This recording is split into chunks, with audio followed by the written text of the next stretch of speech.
Good evening. My name is Susan Stevenson. I'm the chair of the Board of Architectural Review and Historic Preservation, and I'm calling to order this meeting of September 24th, 2018. Do I have a motion to open the meeting? Make a motion that we open this meeting of the Board of Architectural Review and Historic Preservation on September 24th, 2018. Second? Second. Voting? Aye. Aye. Aye. Good. First, Antoinette will be here. Our recording secretary is Antoinette Edwards. Charlie Styler is the videographer. My board is Rob Coburn, Christina Redding, Curtis Highsmith. Mr. Broadleib was called away on business and is not here tonight. When your application is called, come up to the table and put the visuals that you may have brought facing the board so that Charlie can pick it up on the camera. He's also mentioned to me that you can stand at the board and point to your visual support for your application. You do not need to go to the microphone at the lectern. With that being said, and our counsel is Bo Robinson, who just showed up, so he had to get something. So we're ready to go, I believe. Let's get started. I think we cannot vote again on the minutes for August 13th because we don't have a quorum of the members who were here at that meeting. Because Jeff Curtis isn't and I here? were absent, and Jeff Okay. and you. So, but I will make a motion to approve the minutes for September 10th as amended with a few comments that we provided to Antoinette. Second. Aye. Aye. Aye. Aye. So August 13th, we're holding over. The minutes that will never be approved.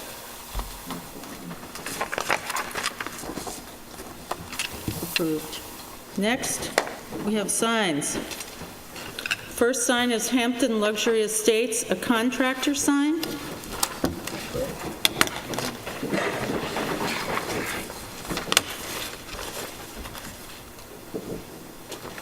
Is there anyone here to represent this application?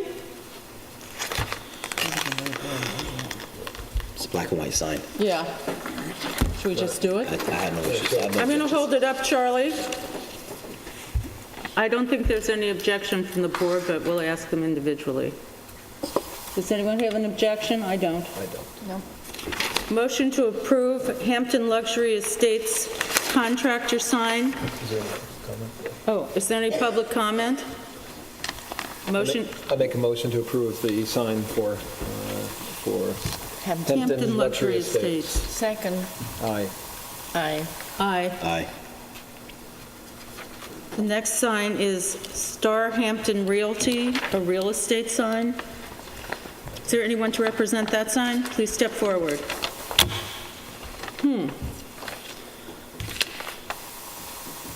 Her name? Her name for the record. Oh, could you state your name for the record, Trish please? Dennis. Trish Dennis? Trish Dennis. Thank you. Do you have any, I've already handed that in. yeah, do we know what the, it's just, It's the sign. right. It's gone through. I think it's a little billboardy myself.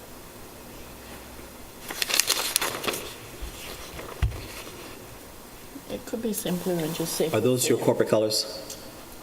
Yes. Are your business cards and all your affiliation, same color scheme? Pretty much. Setup? So what you're showing is just a sample of what the actual card or your No, business? they're similar, but not exact. Exactly. So they're different than that. All my signs have the stars on them, red, white, and blue. I'm not. And, so there's a phone number. I think that, Just a phone number without the blue arrow, and maybe just for sale. Simplify it. how about the stars and the red and the blue? Well, are the stars your corporate logo? Pretty much, yes. Is it corporate? Or is it just what you have on your business card? I think it looks too much like a billboard to be on a house. I'd be fine with it if it just said for sale and then took the blue arrow off and had the phone number. How about if you took the stars out and moved Star Hampton to the middle line, having been in the publishing business once? Without, do you need the stars? I could do that. That's Could you? fine. Yeah. So we would delete the stars, move, so on one line it would say Star Hampton, and we would make a blue banner and not an arrow. It's fine. How big is the sign? It met 18 by code. 24? 18 by Correct, 24, 18. It's not exactly ginormous. But I do think, I don't want to write on it with a pen.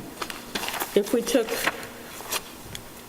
I know you want to direct people. There's not a lot of white space on this sign, and it's not a huge sign, but you could go to a slightly smaller font, or what Susan is recommending, maybe to because there would be simplify a little more, bit. there'd be fine. white here and white here, which would really clean things up. Take away the You're happy Fine with with me, fine. phone number, where So the stars. how do we do this? Can you mark it? Or should I mark it? Write Or it we'll- down, mark it, and I'll take care of it. Okay, remove stars. And this is a blue banner, not an arrow. How's that? Not an arrow.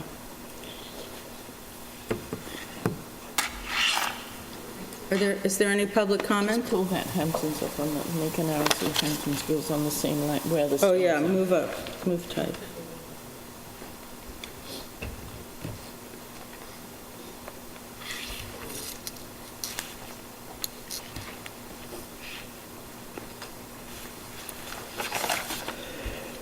Fine. Good. Is there any public comment on the sign? I'll make a motion that we approve the sign for Star Hampton as amended, to remove the stars, to put the word Hampton next to the word star. That's fine. And to turn the blue banner into, arrow into a banner to highlight the phone number. Fine. Great. Second, Aye. aye. Aye. Aye. Approved with changes. Thank you Okay. very much. Thank you. Good luck. We do still have in the Yes, file. it's not on the agenda. It's not on the agenda. Is there anyone here from Best Modular by any chance? There is. What do we do with something, Bo, this was previously on the agenda? Yeah, But- continue. Can we continue with Sure. it? Yep. Okay.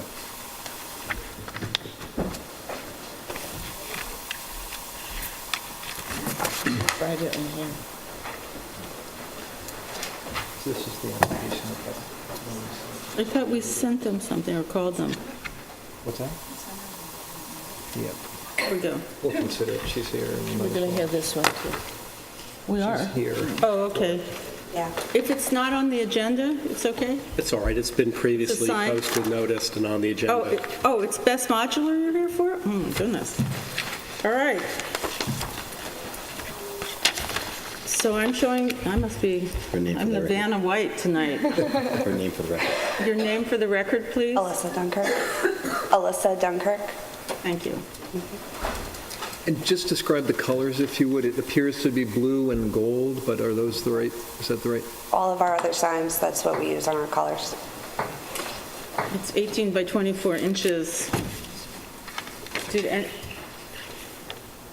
We just had a question about the color. Okay. Any public comment? Any more comments from the board? It looks nice. Okay. I'll make a motion that we approve the sign for Best Modular. Second, Aye. aye. Aye. Aye. But I have to somehow notate this, so you have to give me a minute. It's not on my agenda.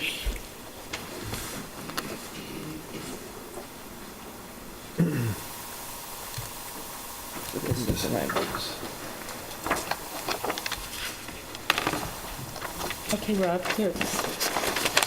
Thanks very much.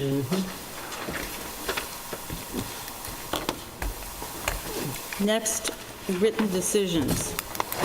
First is Glenn and Claudine Nussdorf, 210 Meadow Lane. I just need that one. In your file, you have a written decision approving the application as submitted, as is the case with items number 2 and 3. An affirmative vote for any of those motions will be to approve the application.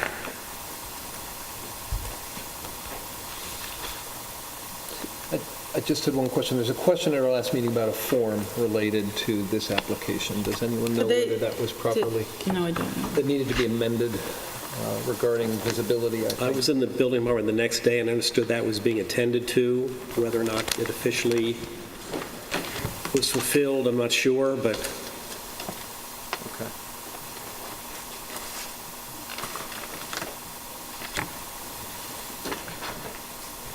It has been amended. yeah. Great. Good work. All right. Shall we vote?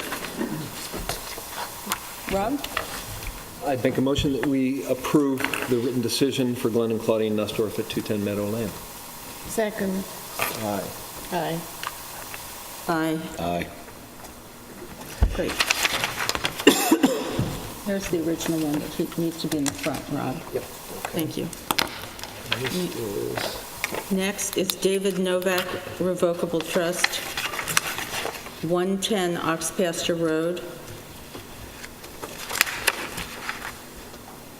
Do you have anything to say?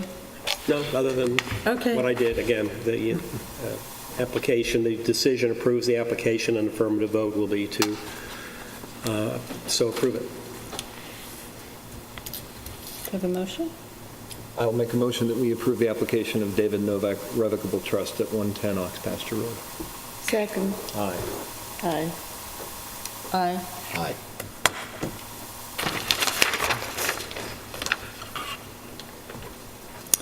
Next, 408 First Neck Lane LLC. Yeah. I'm trying to find, Oh, this had, I just submitted a new revised, it's the original Decision. decision that was here. That's the original. and this is it? I just gave it to Rob. Okay, I Did he didn't give it see, to I'm you? sorry. Yes. What happened with the neighbor? That's all fine? I understand that was resolved. I spoke to counsel for the applicant this morning, and he represented that it was. Okay, great. So there's nothing in the way. Motion? Okay. Go ahead. I make a motion that we approve the written decision by council of 408 First Neck Lane LLC. Second? Aye. Aye. Curtis? Aye. Aye.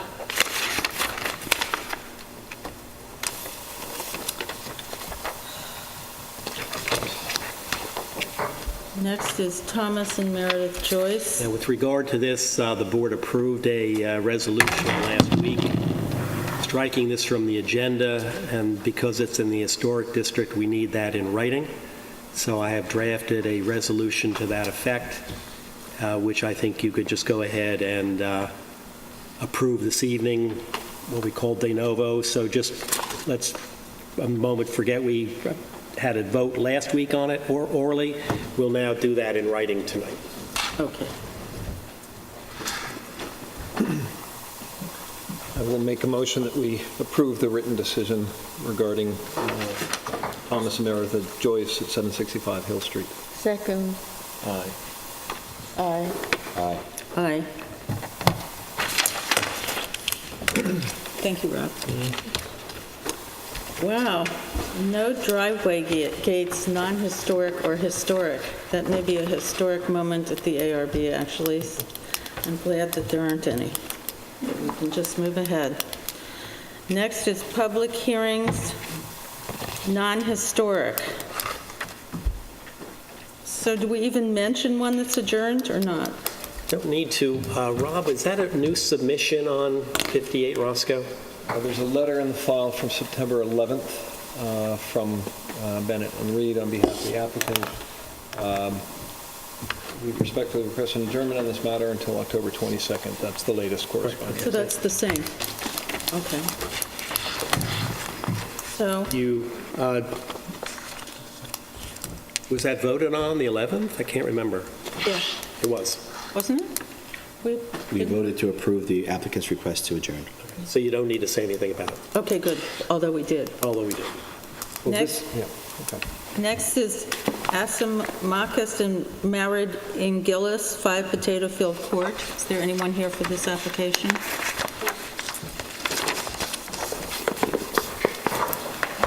Were there new plans put in the file? I just got them today, FedEx. apologize.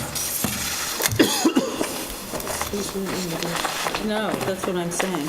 I have the copies for everyone though, for review.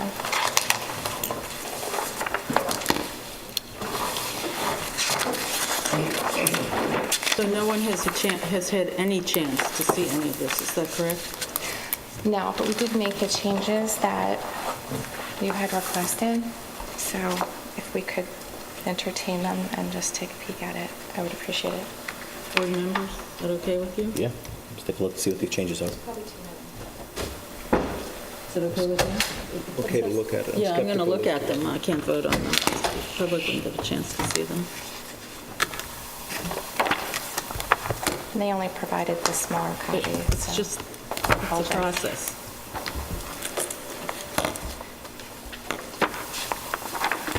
Okay.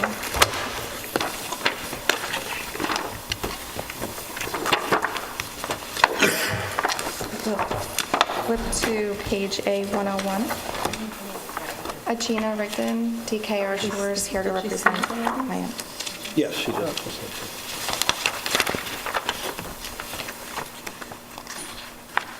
As you can see, I'm back in front of the board again with a second-story addition over an existing footprint of a ranch house located at 5 Potato Field Court in Southampton, a Could you non-historical. show it from the plans that are facing us that way?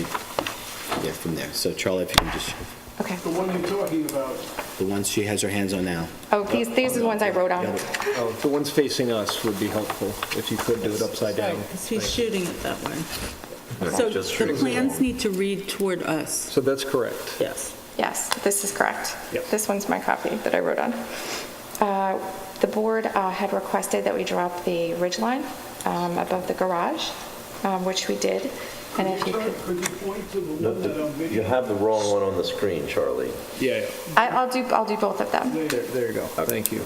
We dropped the ridge line, whereas before it was all consistent. The board had requested that, so the garage looked incidental to the rest of the building. They modified also the dormers from the original that were similar to these, to a shed-style dormer that has a metal roof that will patina naturally. The cedar gray stain perfection shingles, that all remained the same. They did propose to reuse the existing garage doors. They didn't provide detail on the plans, but I have a photograph of the existing doors.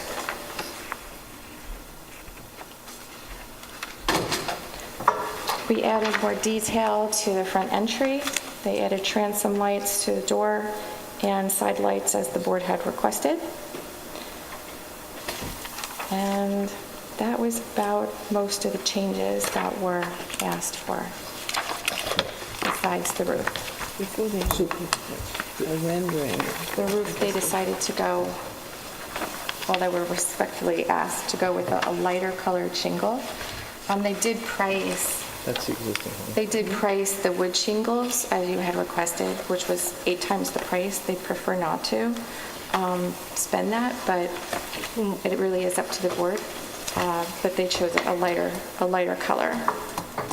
That's an improvement. So And they kind of the broke it up. facade is wood shingles? The facade is wood. It's cedar perfection with a 5-inch exposure.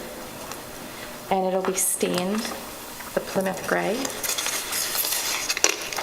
What And about the windows? What color are they? white Anderson, double hung, and then the trim on that is a frost color Benjamin Moore white stain.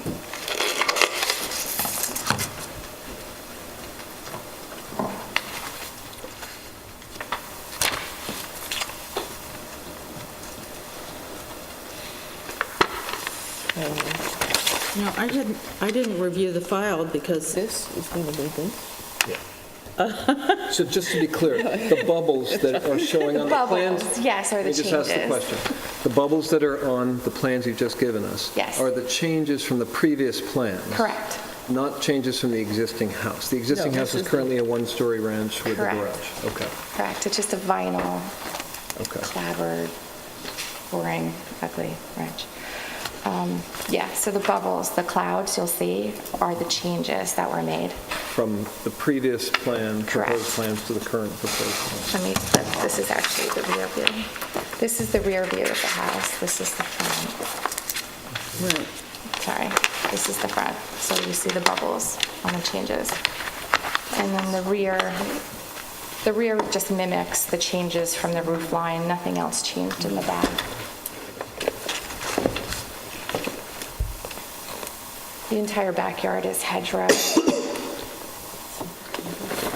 and not visible to the road. So it's a bit of an improvement on a cul-de-sac when you drive in, and that will be the first house you see.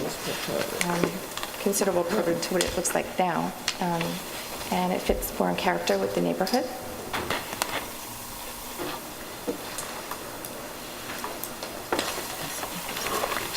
Can I see the... Those renditions were old, yeah. This is all the stuff we usually do when we come in beforehand, is to compare I old with, no, that's fine. We're just going to do some of our work in I mean, front of you. I feel pretty rushed Fine. doing it in this manner. I want to take the opportunity to ask them some questions, but I Okay, feel but rushed then as well. we're going to have to adjourn this till the next meeting, because we haven't had time. Or I haven't had time, and some other, I know, Christina, we were both there today.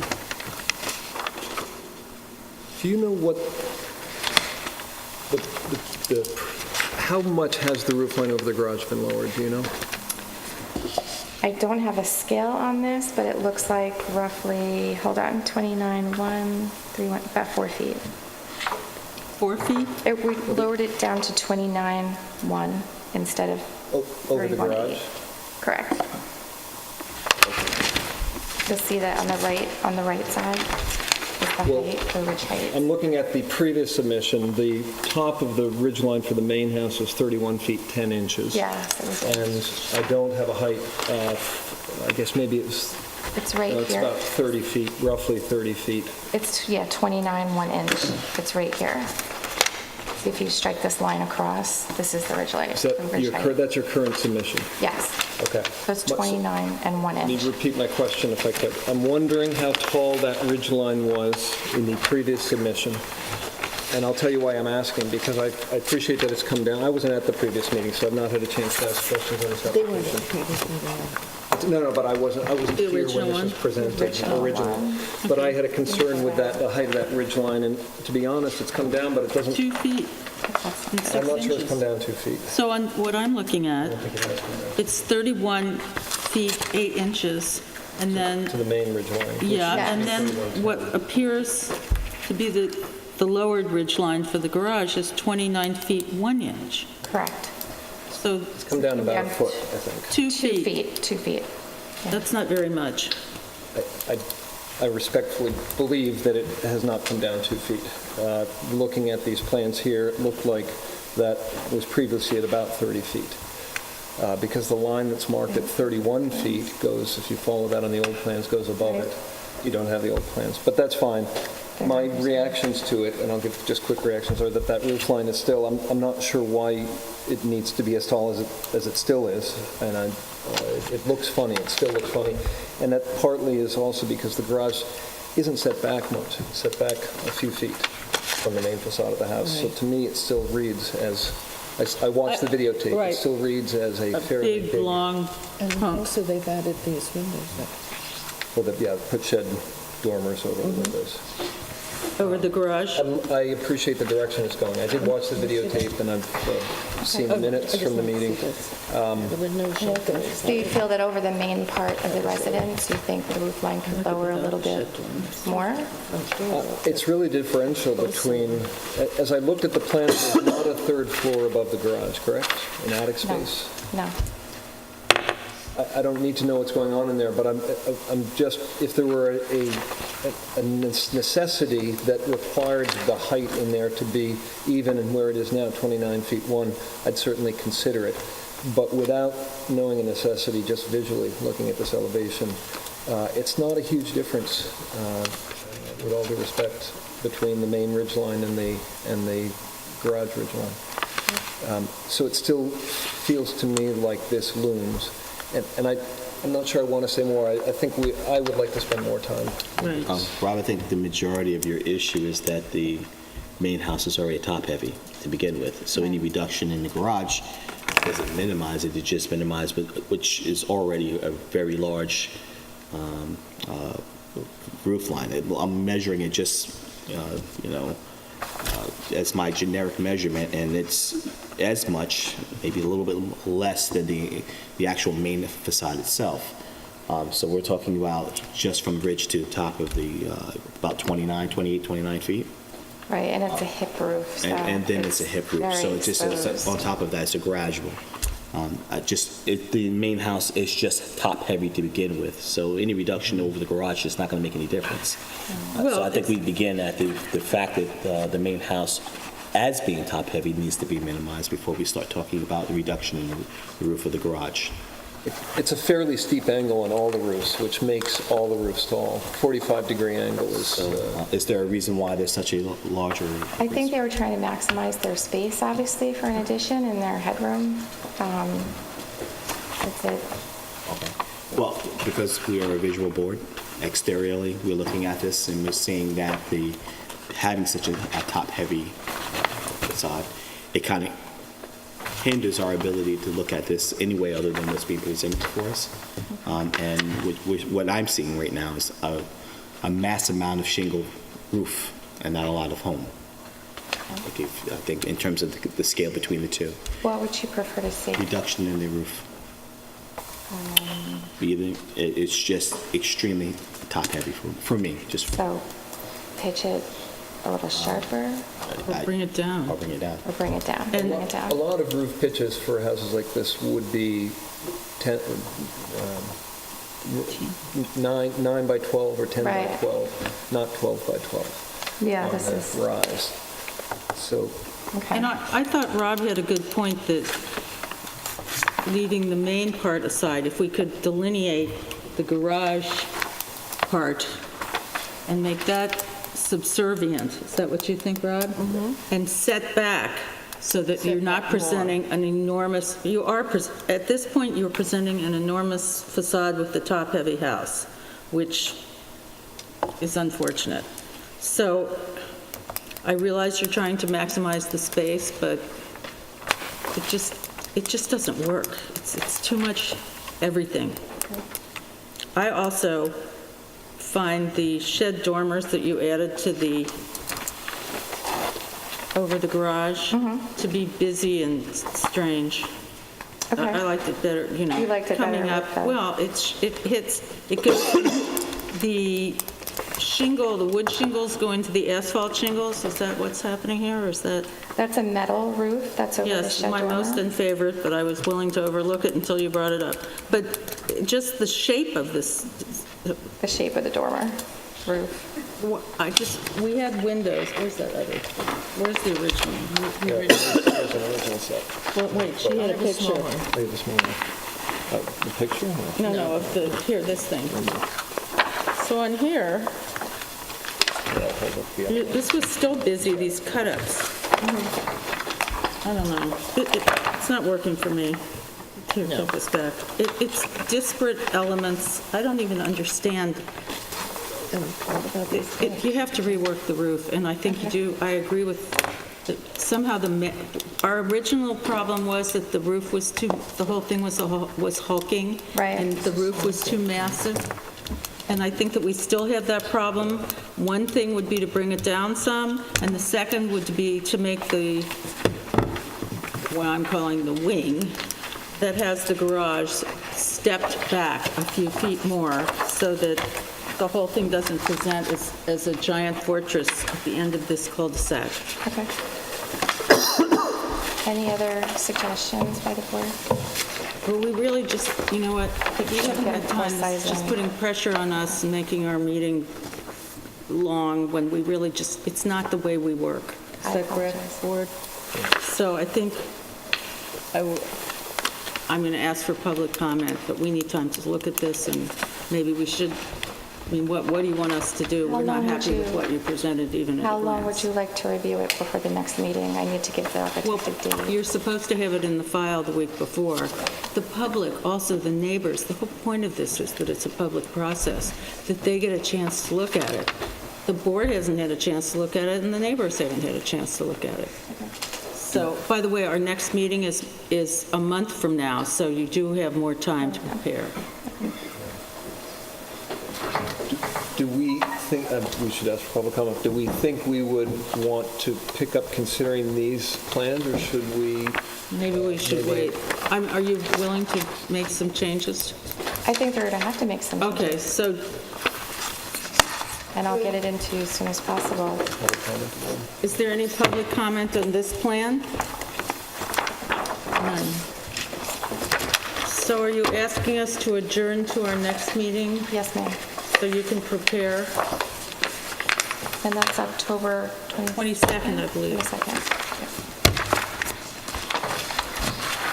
Do we have a motion to, I make a motion to accept the applicant's request for an adjournment to our next meeting. Thank you. Second. Aye. aye? Thank you. Thank you very much. These were signed. How many did they have? Well, we can give some of these down. Do you want these back, any of these? No. I'll throw them out for you. Okay, we'll just keep them. I'll give a throw. Oh, okay. Did we keep any? Yes. How many? Two? Good. Give her two Curtis, stamps. can I have your plan? Or you could keep it.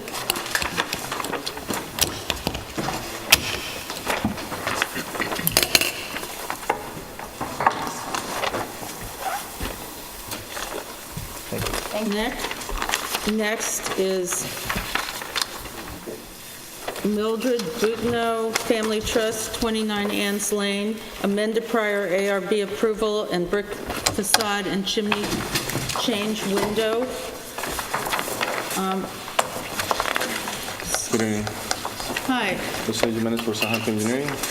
Yeah, we had some trouble figuring out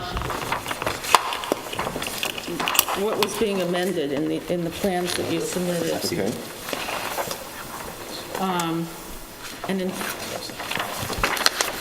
If you go to page A2, I'm sorry. It's the window.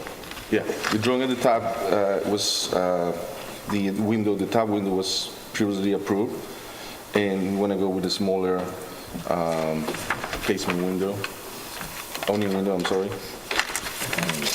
versus the original. That's the only change on the front. what about the bricks?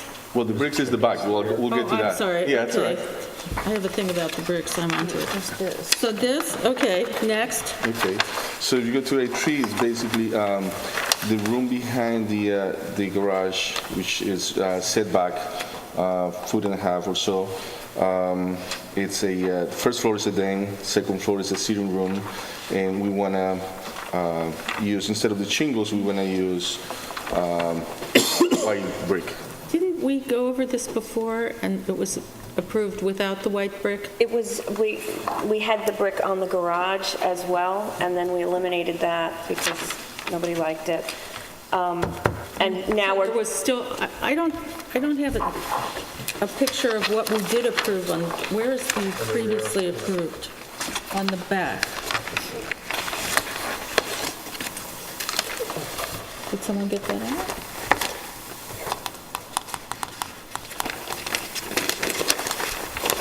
This is the new.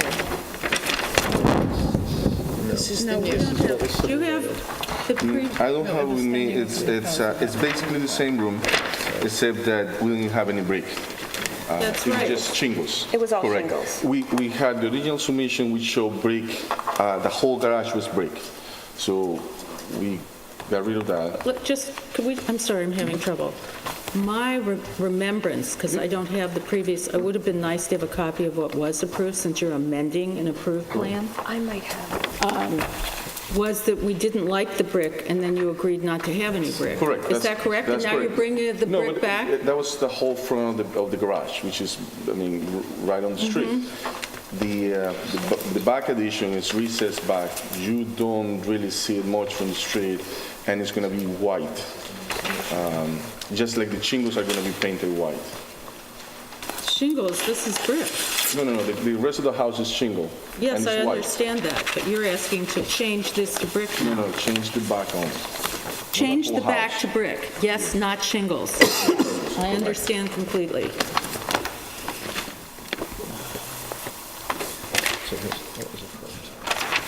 Is that the old plan? It is. I just remembered that I did not like the brick, and I'm pretty sure it wasn't brick, and by the end, it wasn't. It That's wasn't. existing rear elevation. What is the reason for changing the facade to brick? It's the back. Our client likes the look of the white brick, and there are actually a few houses on the neighborhood that they have the white. No, let me see. They have white brick elements with the white shingles. So there are other houses in the neighborhood? It won't be. It's nothing anomalous? And these are right on the street. What we're proposing is behind the garage. You won't see it from the street. It's white, just like the shingles are white, so it will blend in, basically. It's not It just that doesn't we're make sense. painting It doesn't red. even make sense to me, is my problem. You're also changing the angle of the roof line and the gable in the back as well over the porch, correct? Right. Okay. Why? It's not part of this amendment, though. Exposing the change. It isn't? That's why in this, I'm surprised that we don't have the plan that was approved. That would be very helpful, because this is an amendment to a plan. Right. So to amend something, I would like to know what the original was, which we don't seem to have at our fingertips We're not tonight. changing the roof line, though, of the back. Well, let me just show, we can lay this down, or Charlie, you can pick it up here, but this is what was previously approved for the back. So this was the roof line, proposed roof line that was approved. Correct. Yes.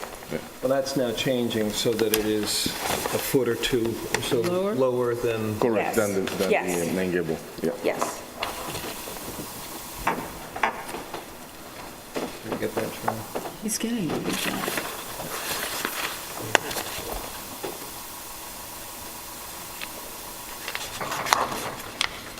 Okay. Chris, do you want to see this? No, I've seen it.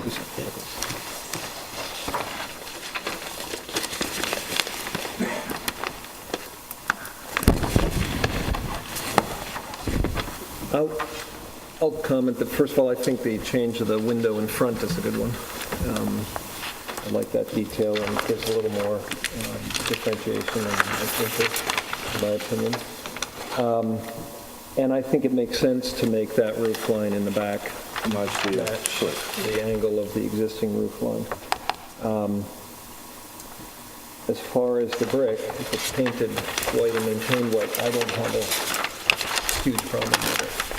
I think it's not, I wouldn't want to see that shingle. what's that? I wouldn't want to see that shingled anyway. Why? Is that, you mean, The whole the whole facade? Well, the Well, chimney. that, the chimney, but that whole, this is all proposed to be, Okay. which I don't like, and I don't understand. It's at the rear, it's not going to be seen from the street, it's painted white. From a linear standpoint, driving by, you're probably not going to be able to determine whether it's shingle or if it's brick, if it's painted white. It's a matter of taste. The question is it appropriate? And I don't think that it's not, I'm not going to state a double negative, but I don't think it rises to a level where it's not appropriate, so I have no Could I see issue. those photographs of the other houses? Please. Are those in the file? They were submitted. They were? Yes. When? It was like a month ago. We adjourned the previous application, the previous meeting.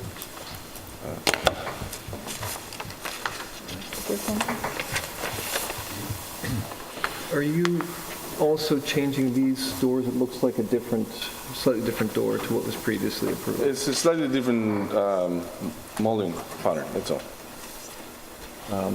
And then this is the mullion pattern, so that each door is 3 panes Correct. stacked over each other. Correct. That's different to this. It is.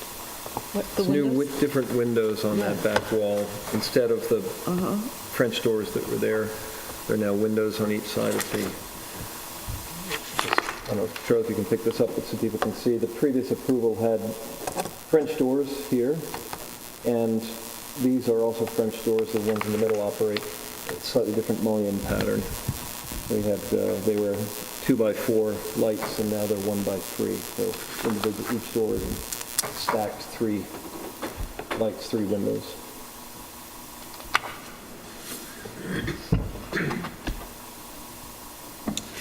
Is this the same house, the front and the back? This just isn't marked. This is like wandering around in the dark tonight. What are you asking? The two What pictures, where is is the same this? house? It's around the corner. I mean, it's down the Yes. street. I mean, it's, the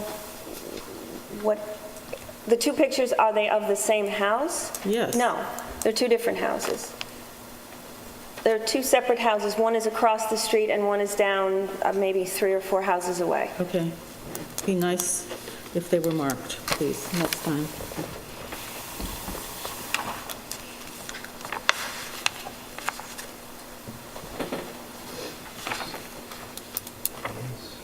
And these plans were just submitted tonight? No, they were submitted a month ago. We're going to be here for the previous meeting. We are drawing that With these changes? with those changes. Can I see the stamp on those plans? These are changed. On these plans? Oh, that's the old one? These are That's the the old old ones plan. Could I see the larger, just one of them, the new ones? from the please? new. Just to see what the date is. It's is it stamped? I don't think it's that one. That's too big. It says November, that must be the old plan.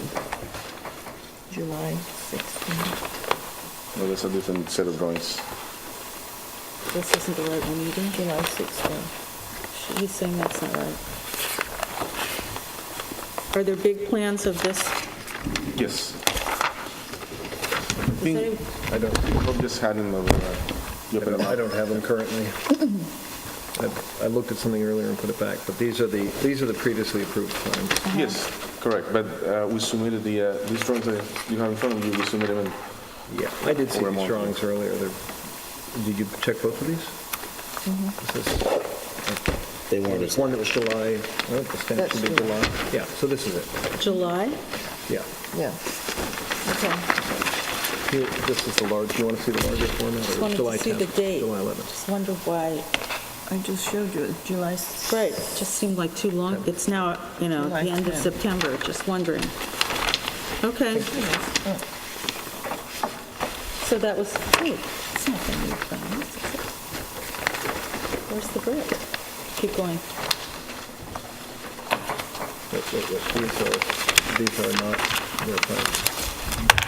These are misfiled. You're not. They're in the wrong file. I don't know. Set of plans. Wasn't there one in there, though, that was no. Well, it might be underneath here. before? Okay. Let's do that. No, this is not. Oh, no. And this one This, is, I think it's the same. I was in the building department last week, they were there, and I went in there today. The same plans were in there. I've seen these plans before. One of the things that I think we're struggling with is, it's not exactly clear what's changing. You're changing a few windows and changing a few doors, in addition to the window in front and the roof line, and none of that was really called out to us. So we're just trying to make sure we understand what's being changed from what was previously approved. And obviously, having a little trouble finding it. I don't have, as I said, a problem with the change of the window. I don't have a problem with the brick if it's painted white. I think it would be grossly not visible It's at the back. at the back. The windows that you're proposing on the back and the new French doors, to me, with the, and I'll just point out on mine, This square. these have a bit of a rectangular. modern Well, they're going to be different pane structures from the existing windows on the house. Is there a I have reason? photos of what they actually look like. Do you? Okay, that'd be great, yeah. Potato field court, just put it to one side. That was the last one. This actually look like.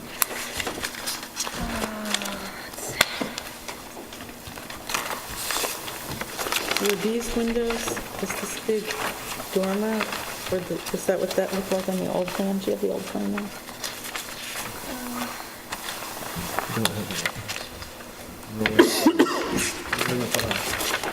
No, I don't know if this is as close as, that's fine.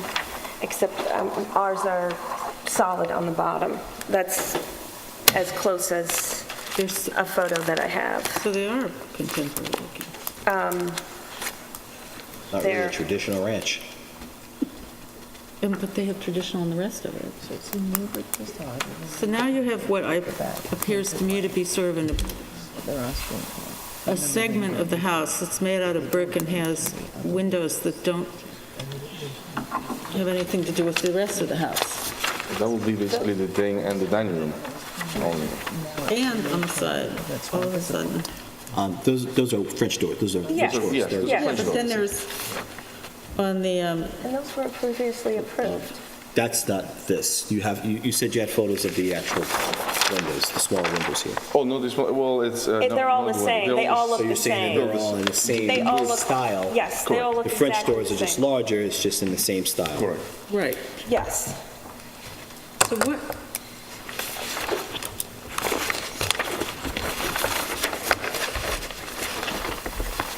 so, That, looking at this plan, that's the old those plan. windows look different, but apparently they're not. They are different, they just say. It- it- We're having confusion on the windows. So previously, for instance, all the windows in the front of the house were 6 lights over 1 sash windows. Is that, these are the plans you submitted tonight that just show 2. 1 over 1? Yeah. They're not. No, they're not. They're not being That was a- changed. that was- Yeah, that was a They're mistake. 12 over yeah. ones. Yeah, I they're mean, already, I mean, most of a lot of the windows are already installed. It's just based the on way it's previous drawn. approval, yeah. Okay, all right. Just trying to understand what the paintings look like. So the only change to the front facade is that one window, is that correct? Yes. Yes. Okay, let's just try to keep it. Yes. So now we're in the back and on the side, right? And those windows are dramatically changed in my mind. Like there are a lot of different windows all of a sudden.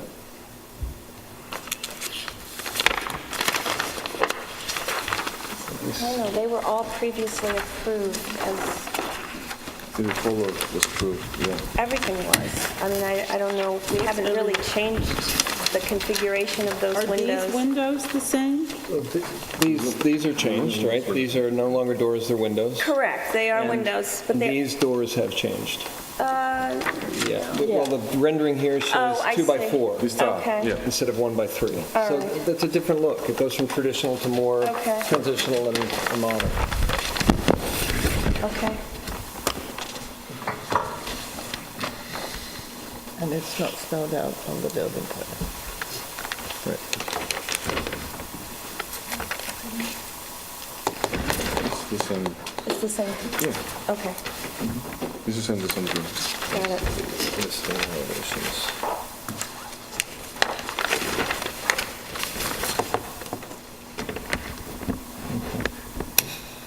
This is the old plan? That's the old one. I just think, Do you want it in front of you? no. I want it to be much, I feel like the presentation is so confusing, but it's really not fair. I feel like I understand it. I think most of the changes, other than that window in front, are going to be certainly not visible from the street and not terribly visible. But do you From think, neighbors. as a whole, it makes a a house. I mean, you're saying you can't see it from the street, but if people take, I mean, that, if a hedge comes down or trees go down, I mean, these houses are, It's not uncommon. You can drive through the village and you'll see houses that have changes, the shingles to, regular shingles to clapboard siding. yes, but our combination of job things. is to make sure I that understand. it's compatible with the neighborhood and that it's pleasing. Not that I'm going to drive around in the village and find examples of what's not okay, you know, what's there now. Sorry. I mean, the whole point of this, you know, is that we try to come to an agreement that will please everyone.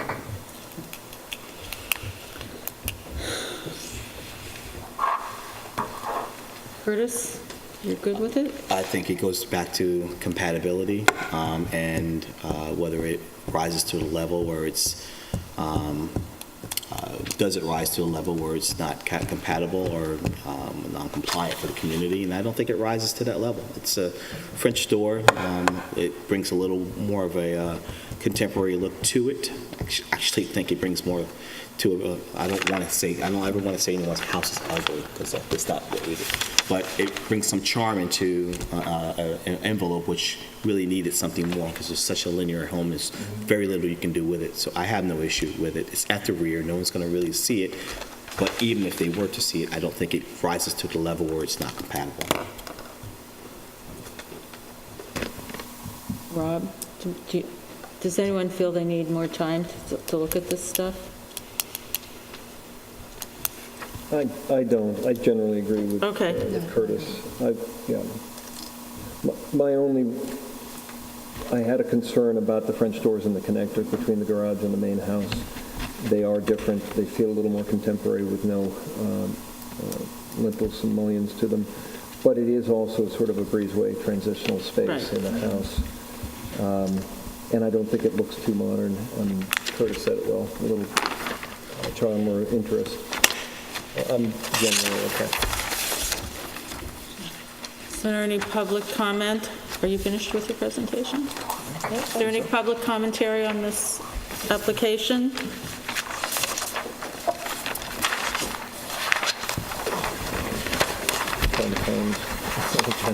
I make a motion that we approve the application for Mildred Butner Family Trust at 29 Orange Lane. I second it. Thank you. Aye. Nay. It carries.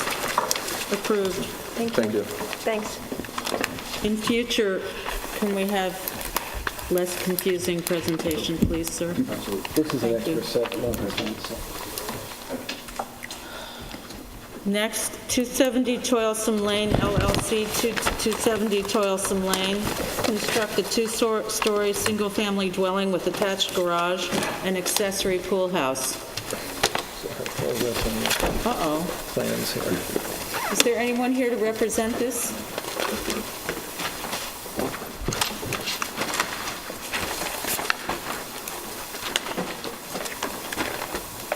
No?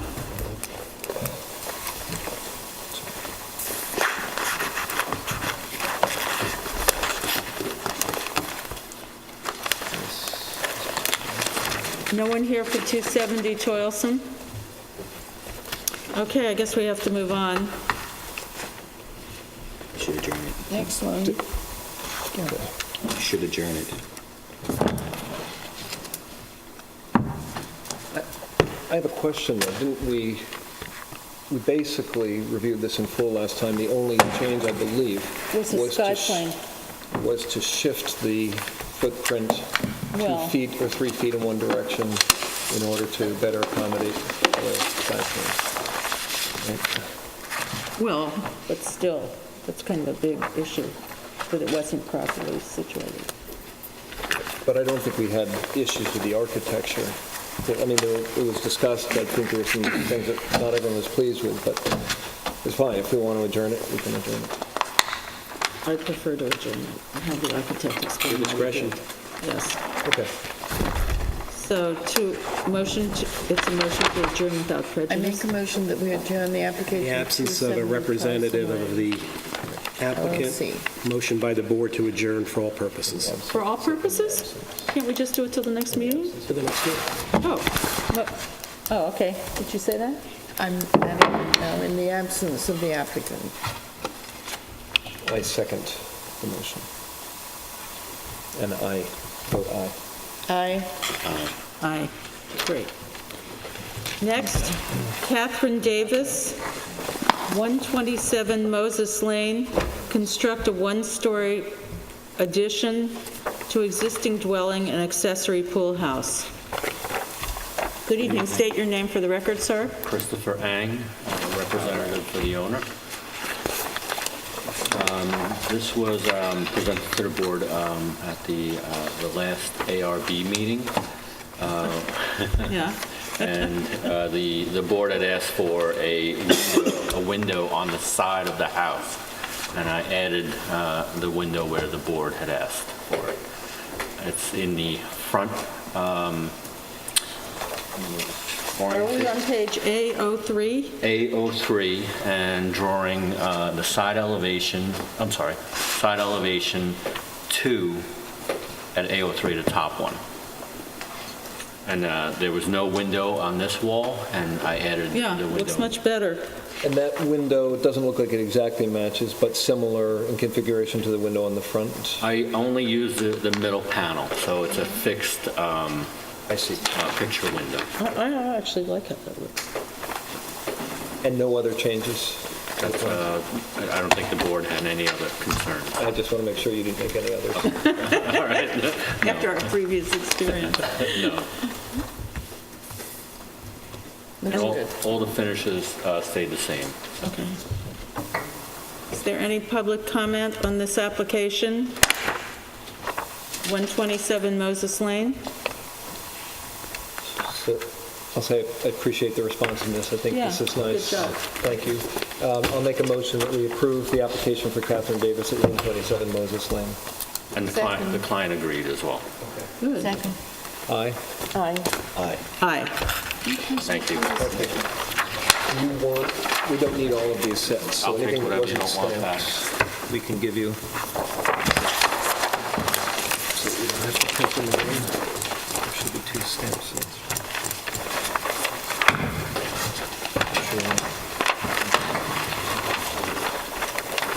Thank you.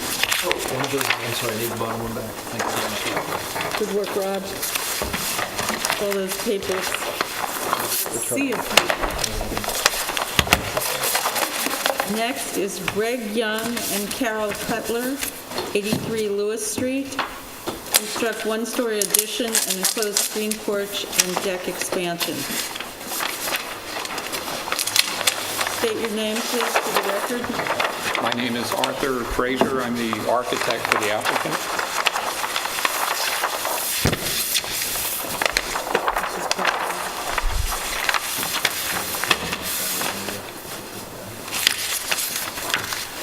Take your time. You don't have to. I'm good, I'm good. Okay. Thanks. It's not a horse race. Just trying to move it along. Is he giving us plans? There were, oh yes, I guess he is. Are these different? These, yes, they're different Oh, right. from last Right. week, yeah.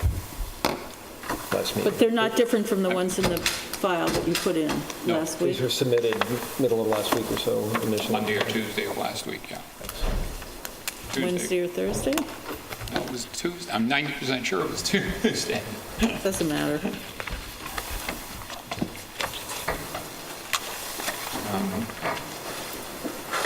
Anyway, so since the last meeting, we made substantial changes. Also received a letter from the next-door neighbor, the Mallett family, which is Next door, which way? next door facing the addition. On the south. Should I read it aloud, or is that okay to have it? It said, no, go ahead. Yep. We are direct neighbors and share a hedge with 83 Lewis Street, and we would assume will be the most impacted by any changes. We have reviewed the revised drawings by Arthur Fraser, AIA, and find proposal to be attractive, of modest size, and compatible with the homes in the areas. We think this project would clearly add to the aesthetics of our street and help to increase the property values in our great neighborhood. Feel free to contact me, Ryan and Samantha Mollick. You want to submit that? Is there a copy to submit for the file? It's attached. I'm sorry. Thank you. And then the other issue last time was, we have a code, was about whether or not it was historic, so I checked with the building department, and that next sheet shows that it is in fact not in the historic district and is not listed, is not a listed building. But it was built, I have no idea when it was built. okay. Well, I believe it's not within the Southampton Historic District. Right, I knew that. It is within the so-called Lewis Street expansion area, which is a Sadly wasn't. kind of an odd term, so it's within that National Register listed area. So it would be a contributing component of that, but that is not of local, so in other words, it's not designated local. So the extension in the front is 3 feet 6 inches? No, the extension on the side is 6'6" from what's there now, after the demolition of the bathroom that's there. And where we're adding on to was previously added to. And now instead of coming out 12, I believe it was 12'6", we're only coming out 6'6". I'm sorry, you lost me there. Just show on here, maybe. Before we were proposing to come out here, and now we're only coming out in this area. That's the back, right? No, the front street is facing you. Side. Right, This is but the that's side. the side. Yeah, Does it say the street on it's the here. plans? Lewis Street, well, it says, it's here and here. And you've changed the shape of the form from rectangular to octagonal? Exactly, to a large bay. So we've reduced the extension by 50%, almost 50%. The height remains the same at 14 feet, but then we aligned the extension with the edge of the existing porch so that the roof lines ostensibly line up. And let me see what else I have here. And so the 3/6 dimension is the projection of the proposed addition beyond the existing bay in front of it, Yeah, that's what I was asking. as opposed to what would have been 9 or 10 feet previously. Right. We've been 10.6 before. So we've reduced the overall extension by 50% and aligned it with the edge of the Right, 'cause existing it does, porch. it was already sort of asymmetrical, is that true? The porch, the whole, Yes. yes, it's skewed to the side you're now exaggerating. Right, right. Well, it's an improvement.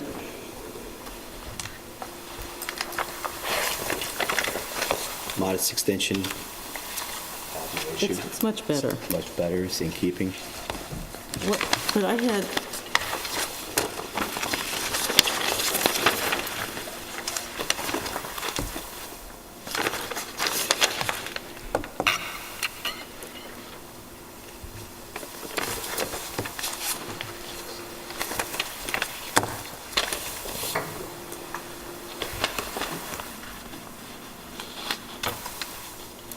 but now the roof on the proposed addition in the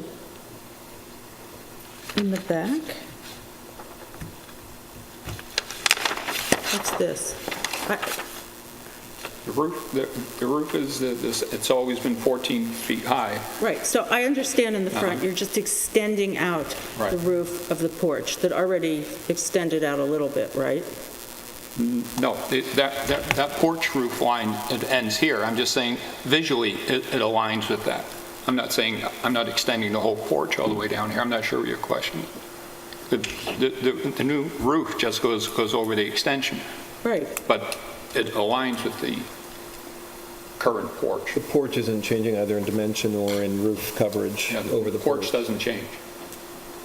It's just the addition that's being, just a little demolition that's going on, and then an addition created on the back there with that bay form on the south side.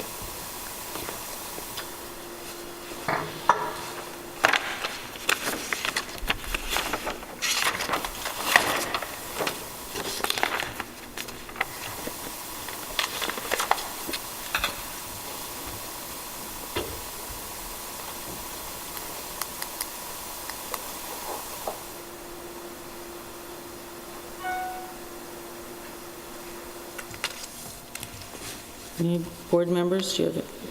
Nope, I'm fine with this. I feel that the changes are very responsive to the comments we had Thank you. before. I appreciate the window going in as well, angled toward the street. I mean, it's a successful use of the bay rhythm that's there already and helps minimize some of the visual impact we were concerned about, so appreciate it. Any comment from the public? No? Do you have anything more to say, Arthur? Hopefully good night. Oh. Are you ready? I make a motion that we approve the application of Greg Young and Carol Cutler at 83 Lewis Street as amended with the new plans. Second. Aye. Voting? Aye. Aye. Approved, Arthur. Thank you. Good evening. Have a good night. Next, Albert and Carol Margaritas, 8 Pelham Street, exterior alterations to garage to match existing house, stucco siding and terracotta roof. Hi. Hi. I have to apologize in advance. I do not bring a copy of the blueprints. I did bring a picture of the house. I just need to make sure we have all the affidavits that we need. All right, posting and mailing. Oh, do you want? We need those badly. She's got them, I think. We'll share.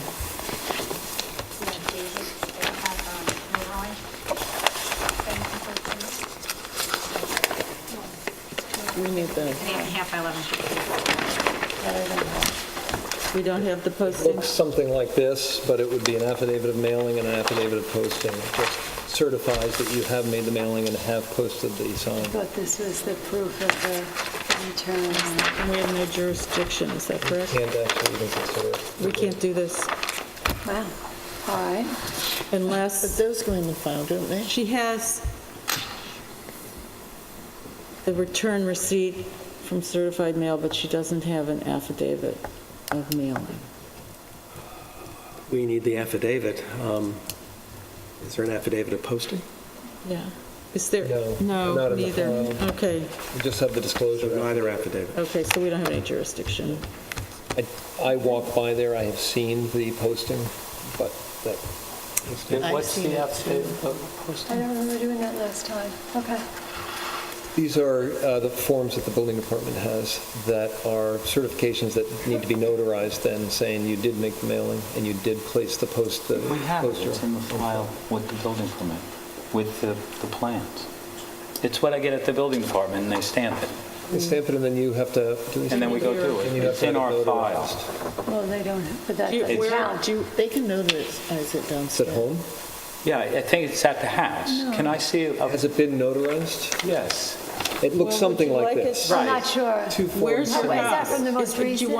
want us to put it to, If you think have you a have it at second home. call, it's called? You mind if I just take, is that from this particular? This is your file, so this is the disclosure affidavit, not the posting or mailing, but it'll be a It's form two that looks pieces of paper similar like to that. It those. looks similar to One will that. say affidavit of No, but doesn't mailing. it, isn't it? Here, she's going to show you.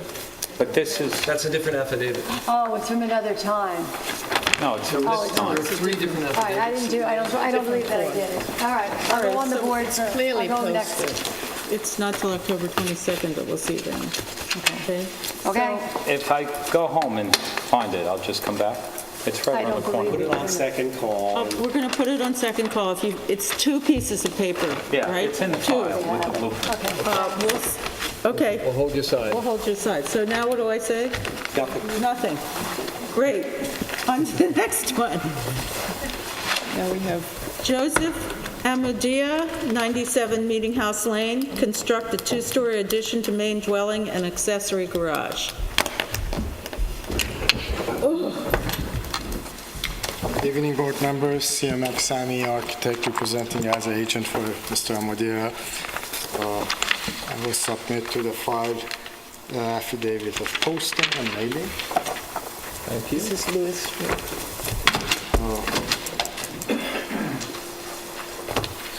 We're going to get the affidavit. Existing, I have extra copies of plans if board members want extra copies to look at. Are they little? You have 2 copies of it. We have little in the file. They have little in the file? Oh, we might not need them. I'll take one. Yeah, we'll take 2.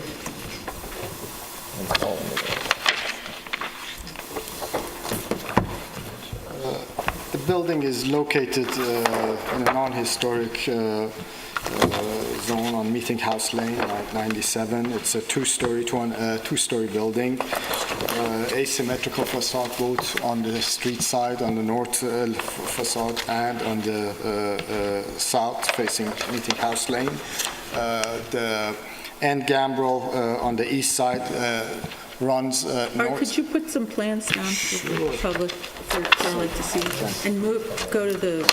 I'll walk through. To the elevations. Sure. Thank you. And then maybe just launch again. Okay.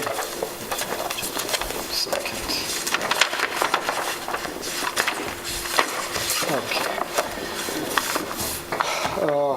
Okay. Existing house elevation facing Meeting House Lane, the asymmetrical with an end gambrel running north-south from the front to the back of the house with shed dormers.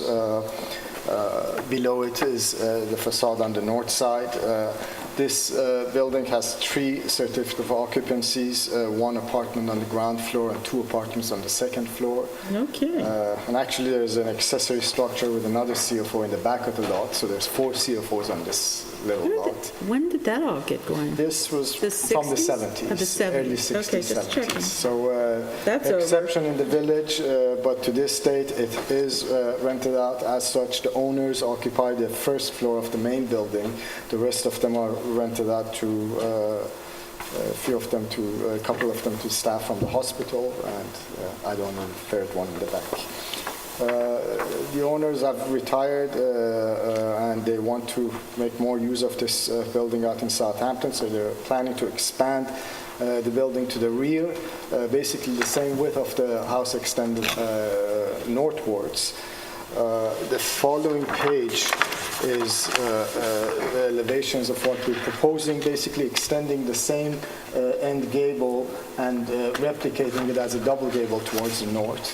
The street facade, the only change to it is that the front portion has a pair of columns. The columns are removed and the gambrel roof on that porch is removed, and a shed roof is with brackets introduced, which is more in line with the architecture of the shed dormers of the main house, just to be more consistent in the language of the architecture of the existing house. The rear of the house, as I said, is going to be a double gable with windows crossing the lower span of the house. The same material are going to be used, shingles, not stained in the color that is existing. It's going to be grayish stain with white trim for all the windows. The windows are 6/1. Some of them are not presently consistently in that order, 8/1 or 6/1, but any new windows in the rear and the addition are going to be consistently following that pattern. So the addition, you can see it on page A1.1. The darker areas are the new addition. The lighter area facing Meeting House Lane is the existing house. It's a 14.5-foot extension of the house to the north. In addition, there's a garage in the rear of the lot that will be shifted to the side of the house, and a pool is introduced in the rear yard.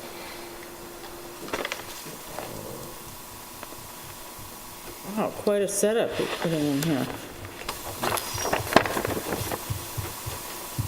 What's the age of the house? Age of the house, it's post-war.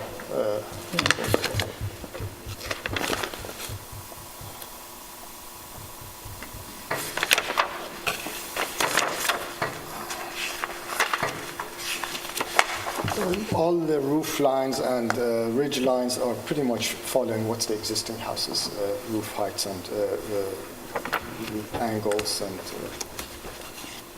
shapes.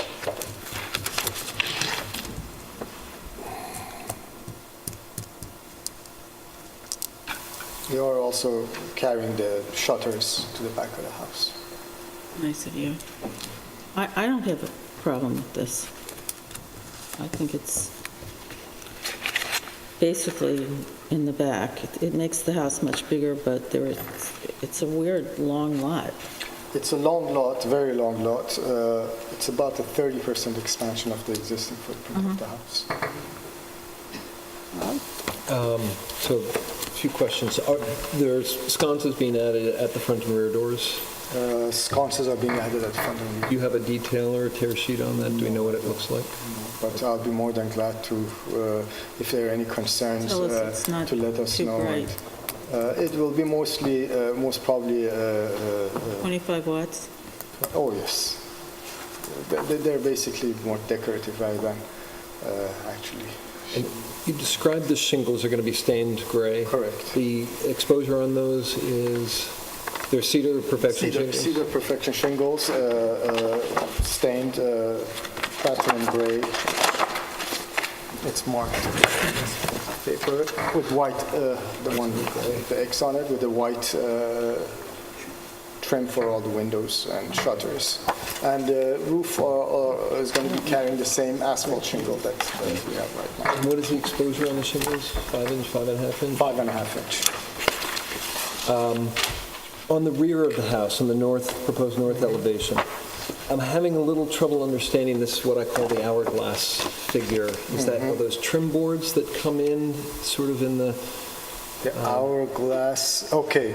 So what it is that at the intersection of the two gables, we're having a bump out. So you can see that bump out in the side elevation on the second floor. Are those trim boards then that go from that bump out diagonally? No, those are not trim boards, those are drains. Those are gutters. Okay. Those are gutters. It's just a white hump with a window in it? I see. It's, exactly, yeah. exactly, that's right. It's a kind of focal point. The bottom of it is shingled, but the top of it is white Painted, trim and painted. And of Just course, an FYI, that's the most attractive part of the house. Like focals right in the middle there. I actually really like clean design. What we've normally seen in terms of lots, this configuration, this long accordion type homes that keep extending out. You're not doing it. You're doing no, I think we're what I just consider to sticking be to a that modest, 14 and a half. Just gonna modest group. look it up. I think it's responsibly built. The second floor, of course, flares over the windows in the back with brackets introduced on the side of that. And the doorway in the center is recessed. Smart design, really is. And, sorry, last quick question. The bricks are, I may have missed, but... The bricks on the chimney? On the chimney, you're asking what color they are? Because we're not changing any of that. That's existing. That's staying, existing. Okay. Yeah. Okay, never mind. Yeah, it's existing brick chimney. Any commentary from the public on this application?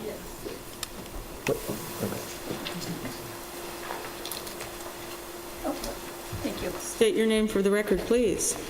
Kimberly Allen. Our family lives at 90 Meeting House Lane. Good evening, Chairman Stevenson, members of the board.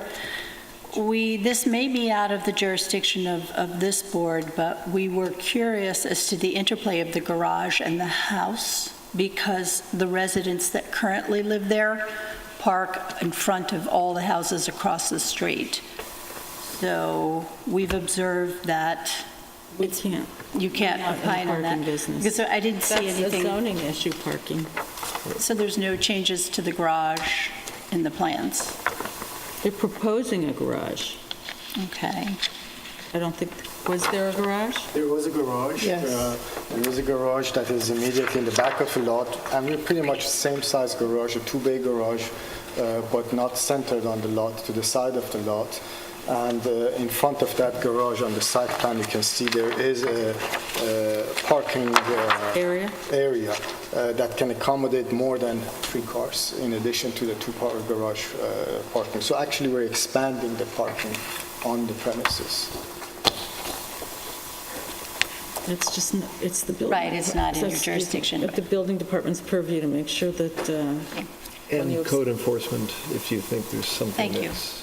so I wish, And we have no We have issues nothing with to the do. architecture. The architecture is fine. Our only concern was that. But to that point, I just want to point that the amount of parking space on the lot has been increased. So hopefully that will address some frequency. it's an unusual situation with all the Well, the stacked amazing parking is always a people who can challenge, live and on this it's property. our most critical artery to the hospital, and it's often blocked. That's why I'm concerned. Well, yeah, all ordinance. Thank you. Anyone else? She was, any more commentary? Nothing? Anyone have a problem? I'll make a motion that we approve the application of Joseph Amadea at 97 Meeting House Lane. Second. Aye. Aye. You just dropped your, that, it's under the table. Sorry, I tried to get it to you. He's coming back. Nice, got another application. The plans on the floor, can you grab them? It's just the colors of the shingles. And I'd have to climb underneath. He can forget it. Next, Treetops Associates LLC, 450 Halsey Neck Lane, construct screen porch to existing dwelling.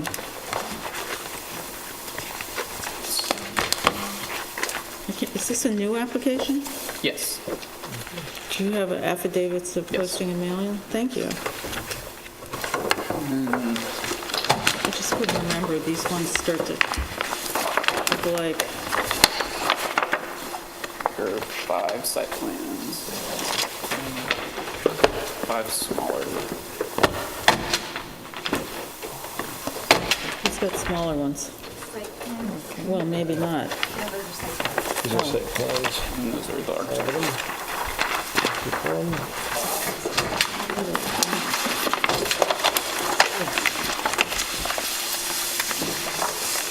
So it's just that little screen porch in the back there? Yes.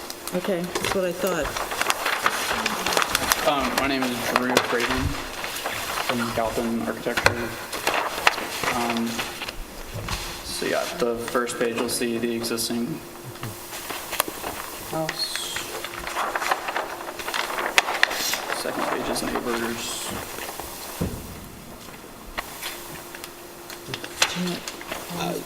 Very elaborate application for what you're doing. Go ahead. I'd rather have this than not enough. I hear you. Yeah, let's get to the page where it's, we can't deal with what's inside, so right, where the so- porch is going to be. So elevations, I think, would be... Yeah, Okay. because really, it's right, it's so at the very end of the line here, Yes. Top elevation is existing. Bottom elevation is proposed. which is show us exactly where this thing is. New addition. And it's screened. Yes.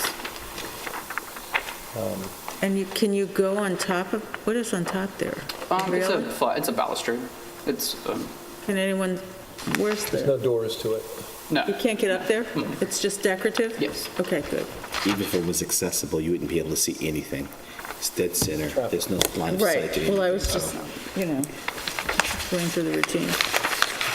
I have no objections to having a screened-in porch off the back of this house. I have a couple clarifying questions. So that you're expanding the existing chimney to accommodate the fireplace up there, just adding on the same brick? Yes. Okay. Painting same color. The screens for the screen porch are fixed screens. Will they be removed and replaced with glass in the winter? No. Okay. And the materials, there were a couple materials, I assume you're matching the materials for the house? Yes, they'll be painted cedar columns to match. I have no other questions. I just wanted to be sure of that. I have no questions. Is there any commentary from the public on this application? 450 Halsey Neck Lane. I make a motion that we approve the application of Treetops Associates for the construction of a screen porch, 450 Halsey Neck Lane. Second. Aye. You're approved. All that paper, would you like these back? Thanks. No. Okay. We want to give them to you, maybe. Oh, I'll take them if you don't want. We want to give him all this stuff. Where are the stamp, the two stamps? Do we have those? This stamp. This one is stamped. These are not. Okay.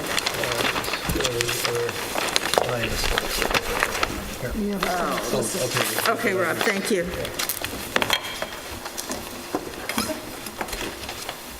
And here, how about these? Are there more? I don't actually think You can make all better use of them. Very good. That concludes the public hearings non-historic for this evening. We're moving on to public hearings historic. The first being Christopher and Kimberly Allen, 244 North Main Street, second floor additions and construct accessory pool house. Made some changes. Yes, we did. State your names for the record, please. I'm John Laffey, the architect. This is Chris Allen, owner, Kimberly. These are small sets of what we... That'd be great. Thank you.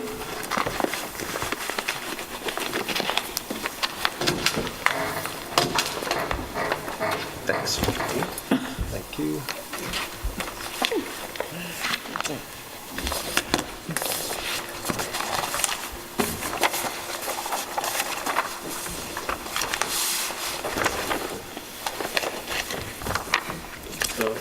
Zach, I think he has it.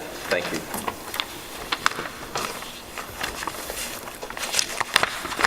So we took under advisement all of the ideas and comments you made on the last meeting, and in fact, we had the opportunity to meet with Ms. Studenroth at the site, and we think we came upon an architectural language that is probably more suiting for the house and less,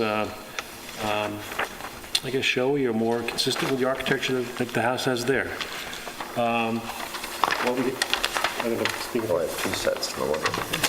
what we had done was, originally, so we decided we take the existing parapets that are currently on the house and carry them throughout the entire top of the house. So we'd gotten rid of a number of things on the additions respectively. On the front, we've gotten rid of the chimney over here on the side. We've carried the parapets down. On the side of the house, there used to be, and this is the what we had presented originally. There used to be a tower here with a metal roof on it and a chimney. We've gotten rid of those. And Could we say north, south, east, or west for council, please, sir? Yes. So the side here, So the front, the sorry. front, okay, yeah, you tell us. The front of the house here. Front is what direction? West. West. Westerly, yeah. The side of the house over here is south. The side elevation at the top right? This one right here, yeah, is south. Okay. I'm sorry. No. Yes? Yes, south, that's correct. Sorry, just checking the notes. And this is the north elevation. This is the elevation by the side of the parking garage, by the parking court over there, where all the driveway is. And the back is east facing. Great, thank you. Okay, welcome. On this easterly side, the changes were that we had gotten rid of this tower. We'd gotten rid of there used to be casement windows there and pile lashes. We replaced those with double-hung windows and shutters. And the windows to the right over here used to be a decorative window in the middle. We replaced them all with standard 6/6 double-hung windows. more in keeping with all the architectural language of the house.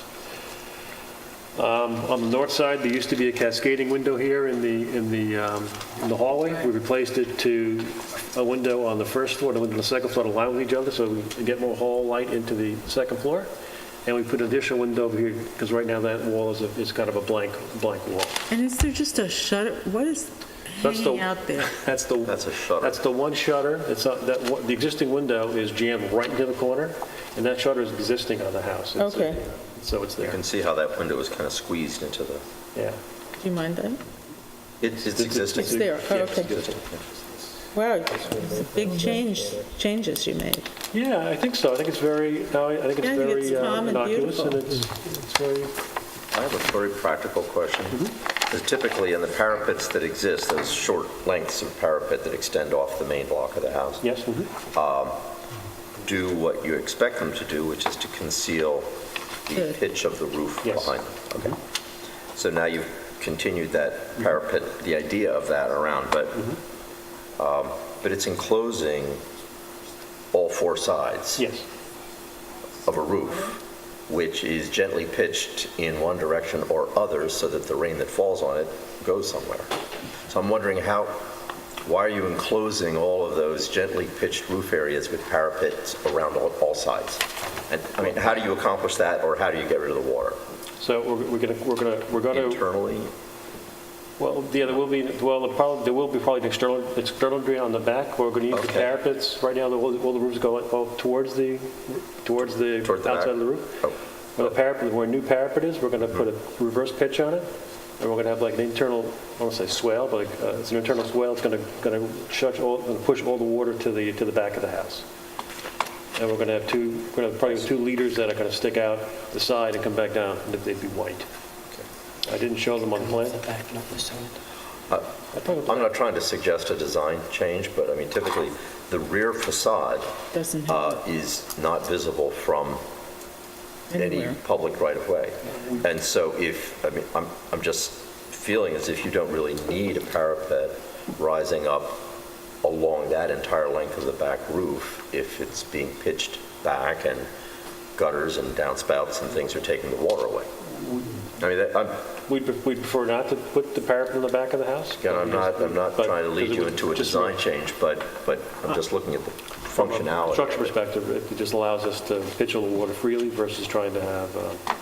We're not telling you to put the parapet in the back of the house, obviously. I mean, truly, in terms of the public, view from the road, you will see that parapet extend down along the side, along the north facade, to the end of the facade, and that's where it will visually end. Yes. Whether it returns across the back of the house is immaterial. Yeah, we don't care. And that may present more of an engineering challenge to you than otherwise.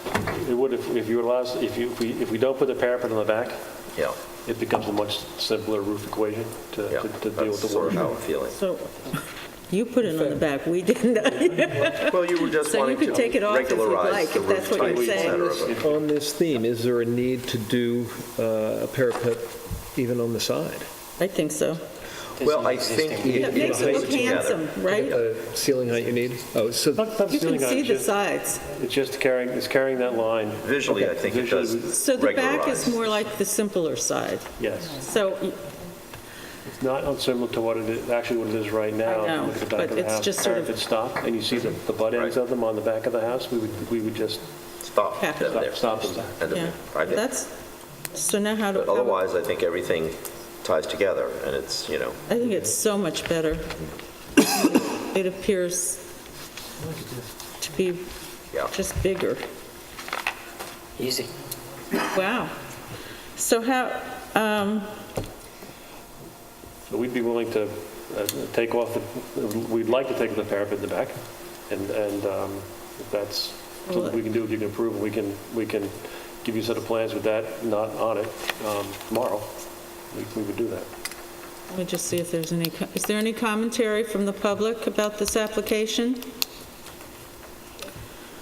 I have one question, and Go it just ahead. has to do with, you said it last time, we all knew it was going to be the case, that now taking off the tower, which I didn't personally mind, although some of the detailing I didn't like, but now you have a very large flat roof, a pretty extended flat roof. I'm not going to suggest changing that. But I was at the site again today for the second time, and I noticed that there's a fir tree or something that is planted sort of outside of the casement windows on the first floor. Is that going to be preserved during construction, or will there be something visual that will break up that line that goes? We have no plans to remove the tree. Okay. Because I think it would reach to just about the top of that roof line and would help break up that line. Okay. All right. So how do we handle this? Approve it subject to the removal of the parapet, and let Mr. Laffey submit plans tomorrow that you can review and have the authority to sign. Okay. Does anyone have an objection to that? Can he notate it on these plans? Yeah, excuse me, it has to be, we have to have a written decision, so John can get it in tomorrow. You can approve it before the next meeting, and So we'll have a decision for next meeting, which will be the 22nd. Right. So it's a motion to Adjourn for all purposes. adjourn for all... Or adjourn for no, decision only. For decision only, without having the condition that they return... No, because he can do that tomorrow, and he'll have that in the file before we vote. Oh, and then you're going to write up the thing. Okay, cool. So I make a motion that we adjourn for written decision for the application of Christopher and Kimberly Allen at 244 North Main Street. Thank you very much. Thank you very much. So that's clear, John, then you'll submit Can we that. vote? You don't have to do it tomorrow. We but- do vote. I'll do tomorrow. Oh, we voted on that. Do you want these plans? No, I have that motion, so Aye. It carries, all four of us. Next, FHW Limited Partnership. Fred Wyman, 137 and 153 Pond Lane, demolition of existing dwelling and pool house. Good evening. Hi, Mr. Flanagan. How are you? Please state your name for the record. Gilbert G. Flanagan, 21 South Main Street, Southampton, for the applicant. I've submitted an affidavit of posting and an affidavit of mailing. Thank you. This is actually a two-part application. The first part being a request for permission to demolish the existing house, which is located at 137 Pond Lane, and the pool house, which is located at 153 Pond Lane. Now, I submitted quite a thick package of materials with the application, and in terms of the demolition, I would hope that you had a chance to read the minutes of the ARB, which approved this construction in 1980.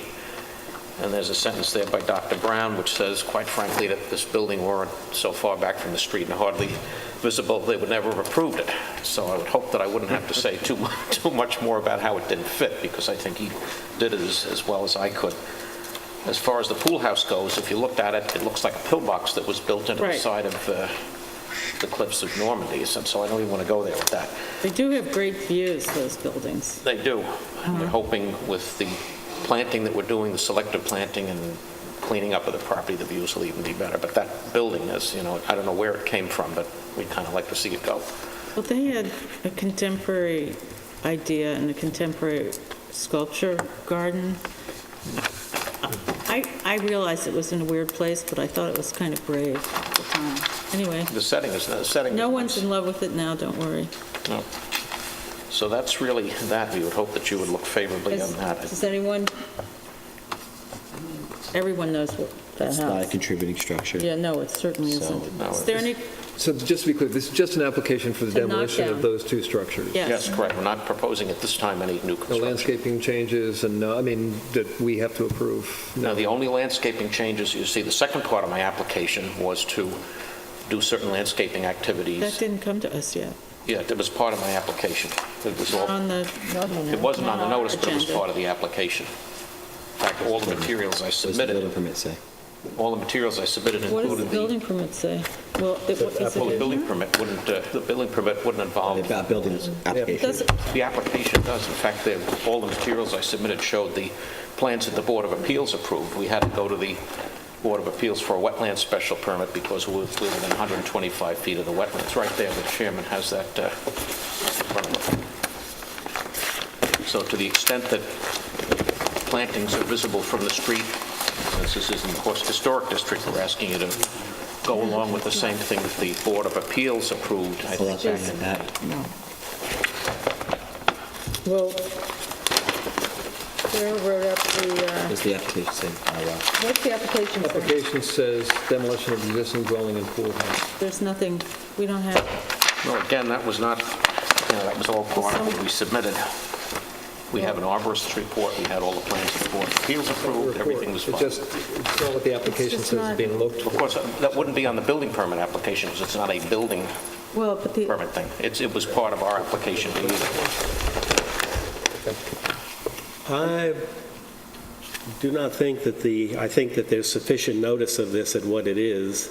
You do have power to deal with the vegetation, but it's not specific, named power in your description as to what this board does. But if there was an error by the building department, I'm not so sure I really feel the applicant should suffer the consequences of that by having this re-advertised and reposted, which is what it would take.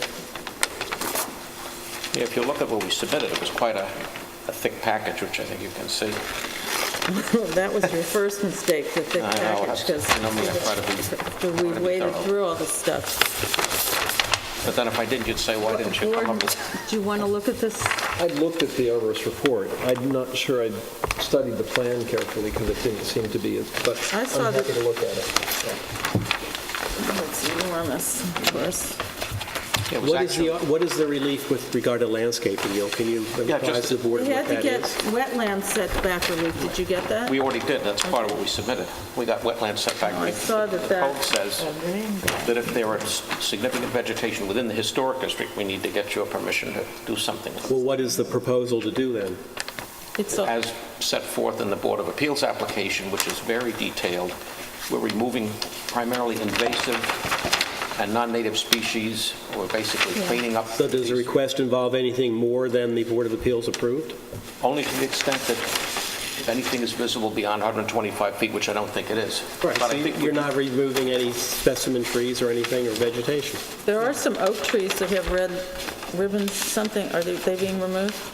I can ask the arborists. My name is Fred Wyman can tell you that. You got to get out there and say your name, sir, because it's a public record. Thank you. My name is Fred Wyman. The red ribbons Yes. reflect all the trees that are not to be cut down. Oh, how nice. The trees with the orange paint are in the main diseased, dead, or invasive species. The desire also was to protect some of the perimeter plantings so that, that the trees that are mature and Right, if healthy. anyone would ever see a bird in Southampton again, it would have been that it was in that little thicket place that you guys have over there. There's almost nothing left. And there's some very good deer hunting, too. Oh, I saw them. I see them every day. You're absolutely right. They love it in there. One of the things you'll find if you look at the arborist report, and I remember when I was younger that in the 60s and 70s, this was actually a potato field. So this growth that's in there, a lot of the growth that's in there is fairly new. Well, it's a kind of mess, but the It is a birds mess. like it. It's a mess. There's a lot of bittersweet. There are lots of other things. We want to clean it up. So to the extent that we need your permission, we're asking for that. That was part of the rider to my application. Okay, we were... Yeah. Caught a little off guard. I would just say that, to the extent that, I'm not even going to look at the plans in detail, I maybe shouldn't say that, but I'm going to say, to the extent you've got an arborist who's done a report and the plan is to get rid of invasive species and tend to some of the better plants that are there and celebrate some native species and maybe do some additional planting in the hands of a good designer. They were going to plant on the perimeter, right, along Pond Lane. Yeah, along the road. In fact, the village Right. was very happy because we're helping to control some of the runoff that goes into Agawam Lake, which we heard about before and we're all aware of. The plan you're putting forward, the landscape plan, was already approved by... By the Board of Appeals. By the Board of Appeals as part of your wetlands application. Yes, it was. It was. You haven't added or subtracted anything from that approval? No, we have not. Okay. I can also tell you that we appeared before the Board of Trustees because part of the work we're doing is in the village right away and we need their permission. They liked the idea. They need us to actually give a formal agreement with them, but they were happy with it because it will help the health of the lake. Is there any public commentary on this application, both for the landscaping and for the demolition of these two buildings? It's not. I don't have an issue. I had looked at the landscaping plan a while ago. I don't see this so much as a landscaping plan, it's reclamation of the property. Well, but when they went before this, there I was... understand, okay. but that was a whole different issue. But as far as it goes now, it's reclaiming, as Mr. Flanagan is Pretty much. expressing, from, vegetation that is just fill-in and non-invasive species that doesn't amount to any significant type of specimen I just don't removal. want it to look suburban. It's not going to go suburban. Okay. We'll have to be back to you when we want to do anything else with each individual Okay, lot. I have no objections. Anyone else? No objection. Historic district, so you would close it for decision. Make a motion that we close the application of FHW Limited Partnership and care of Fred Wyman, 137 and 153 Pond Lane, for written decision. Second. Aye. Aye. Aye. Aye. Thank you very much. Thank you. Welcome.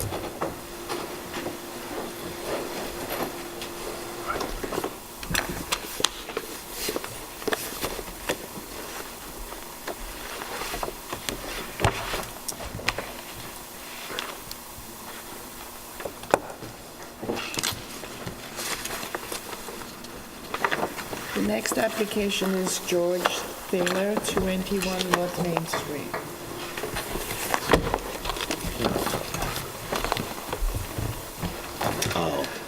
Good evening, board members. Again, CMX Sami, architect representing Mr. Fowler for 281 North Main Street restoration and addition to a very historic structure in the village of Southampton. I have a few documents that I'd like to submit to the Affidavits file, for us? the postings and the mailing. First of all, I have a couple of packages of historic photographs and 5 documents from New York State Historic Structures.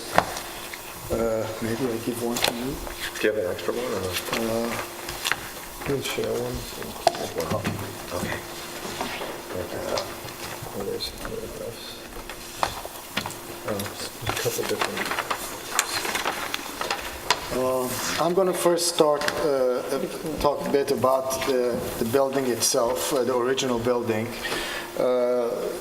Date of construction on historic documents that are on file with both the Southampton Historical Museum, which I've been there to investigate and collect data on the history of the structure. Dates 2 different construction dates. One early 1807, and then the other one 1880s. Their original house actually states the style of the house, a term that I personally, as an architect, have not heard before. They call it an unusual retard-a-terre example. I worked on actually another building. What was it? Retard-a-terre. Retard-a-terre. Okay. Retard-a-terre? Retard-a-terre. It's a French affectation. And what it simply means is that it looks like it was built in an earlier period than it actually was. But I would question all that. I think it's a period house. I think it's early 19th century. Correct. Basically, early Georgian, late colonial, early Georgian, federal. As far as the retard-a-terre, which is basically primarily addresses the number of bays on the front facade facing North Main Street, where on the upper story you have 3 bays, on the lower story you have 5 bays.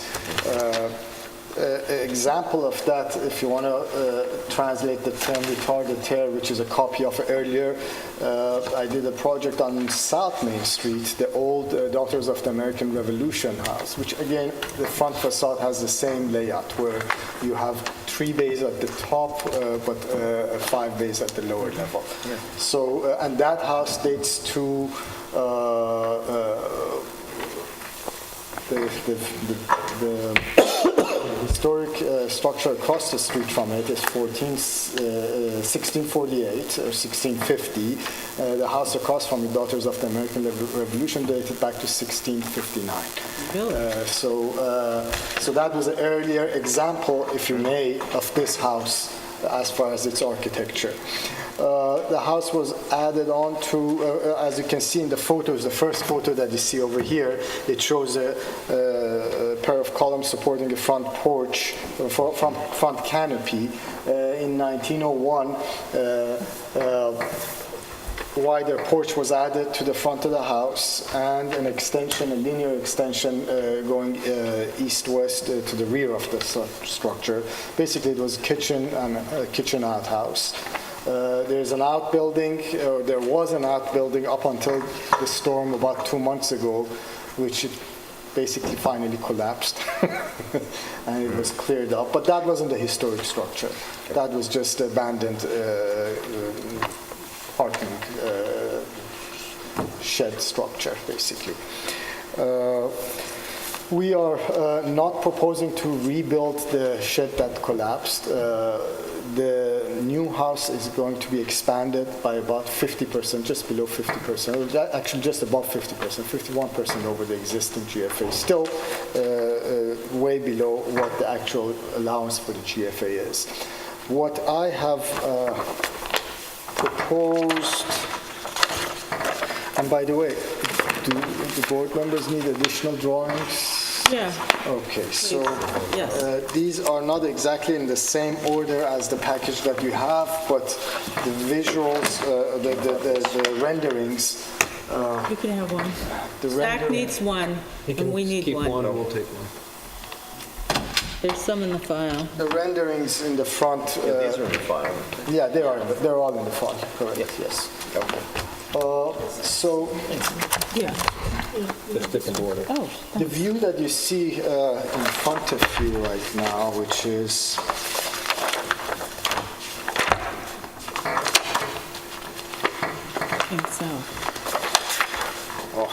my drawings are not in very good condition. 1 second. Okay. So this view that you see in front of you right now, this is actually going to be restoration of the existing house, where we're going to be lifting the original portion of the house, not the rear portion of the house, but the original portion that faces North Main Street, and shore and underpin the house. Put a new foundation underneath, line up the new foundation with brick that matches the existing brick of the foundation. And by the way, for its time, something exceptional about it that was noted in the history of it was that this house did have a basement, a full basement. And part of that, I assume, would be because the site slopes from east to west. So a good portion of that basement is actually exposed on North Main Street. But it's an existing basement, it's not a new basement. What we're doing is that we're lining it up in addition to the existing foundation of the house with brick, but also the porch is going to be a brick porch in line with the rest of the foundation of the building. The view that you have here in front of you is actually standing on North Main Street looking north-west direction. And the new addition, which is a 50% expansion, is not exposed at this view. So you could actually, standing on the street looking at the house, see the house in its original scale and size without any new addition to it. Once you go and look back at the house facing south, you will see the new addition starting from the rear facade of the building. And the footprint of that new addition and the scale of it is basically a reduction of the scale of the existing structure, almost like a shadow of it, cast west and northwards to the rear of the building. The massing of it is broken down by a multiplicity of ridge lines, which basically again picks its character from the existing house, the relationship of the existing house to its long elongated extension in the back.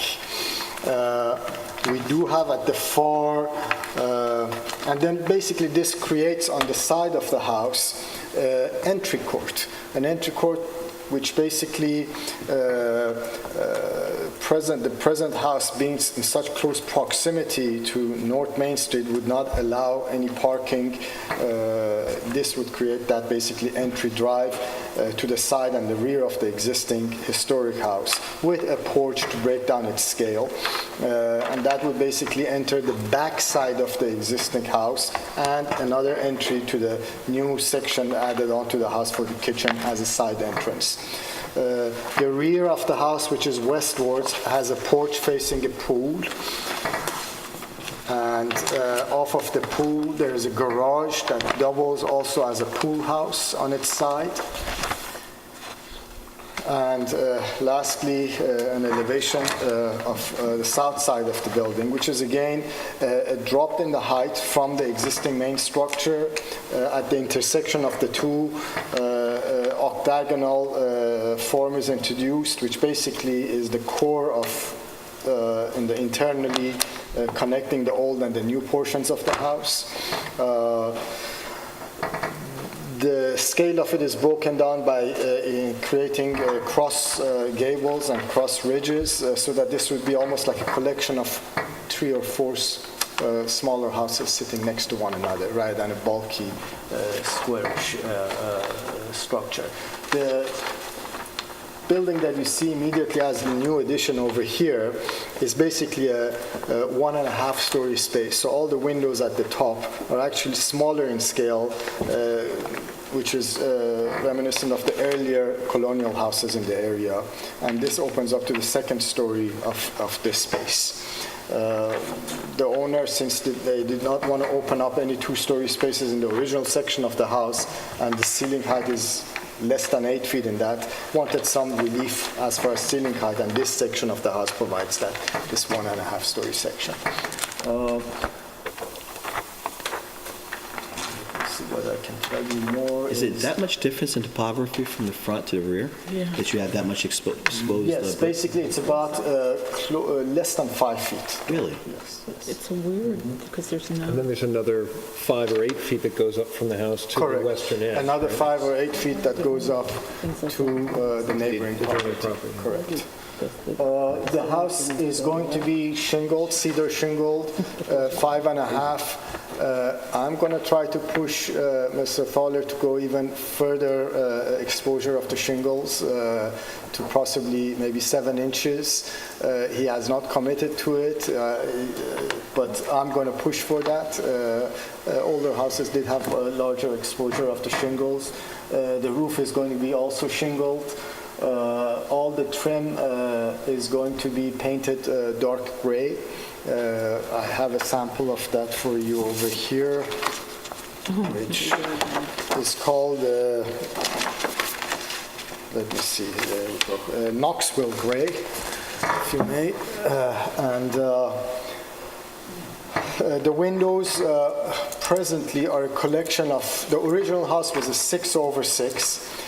Presently, the front of the house on North Main Street still has that 6/6, but on the sides it's 2/2. We're going to basically introduce the same scale of windows that we have in the front of the house, in the historic portion of the house, onto the rest of the house and the addition, as far as its divisions. It's as far as the vernacular and the trim, very simple, very early colonial, no overhangs on the eaves. The gutters would be copper, and what can I tell you? The brick chimney that's being introduced in the extension to the north, again, matching the brick chimney on the main portion of the house. Although its architecture is a bit different, just to not to mimic exactly the same architecture. That rendering of that new chimney, does it? Am I seeing a cap on it, or? No, it's not a cap. It's a stepping out of the brick. Because that's different to the elevations, which. Let me see. On that matching with the inward slope. Oh yes, that's right. That is right. So make your call. Which one do you like? Simple. Simple. We can match the existing. I can tell you that the color rendering was an earlier rendering. This is a later one. So in the later drawings, I matched the existing chimney of the house. And the elevations that you see in the black and white drawings, top are existing, bottom is the proposed. So you have comparative scaling and depiction of the house. The columns on the porch are slightly different from the original columns. It's not an exact copy. Just again to create a slight distinction between the original and the new edition in the back.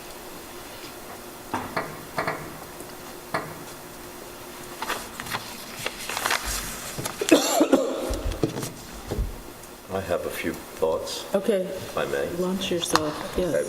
Well, first of all, it wasn't that long ago that this house was presented to the board as a lost cause. Potentially. Yeah. It was presented as a lost cause. Bob brought it up. And prohibitively expensive to preserve and save and all the rest of it, which is clearly an exaggeration, but it's very pleasing to see a project coming in that is preserving the house. So, there are a couple of design issues that I just wanted to address. One is the tower, which is visible from various perspectives, most importantly, the street. From the street, it's not exposed. Well, I'm seeing it. So I mean the... Yeah. So I have a problem with that. I just want to quickly go down the things that I'm picking up. Whereas I think it makes perfect sense to restore you said you're lifting the house up in the air, so I presume you're reconstructing a basement. Correct. Okay.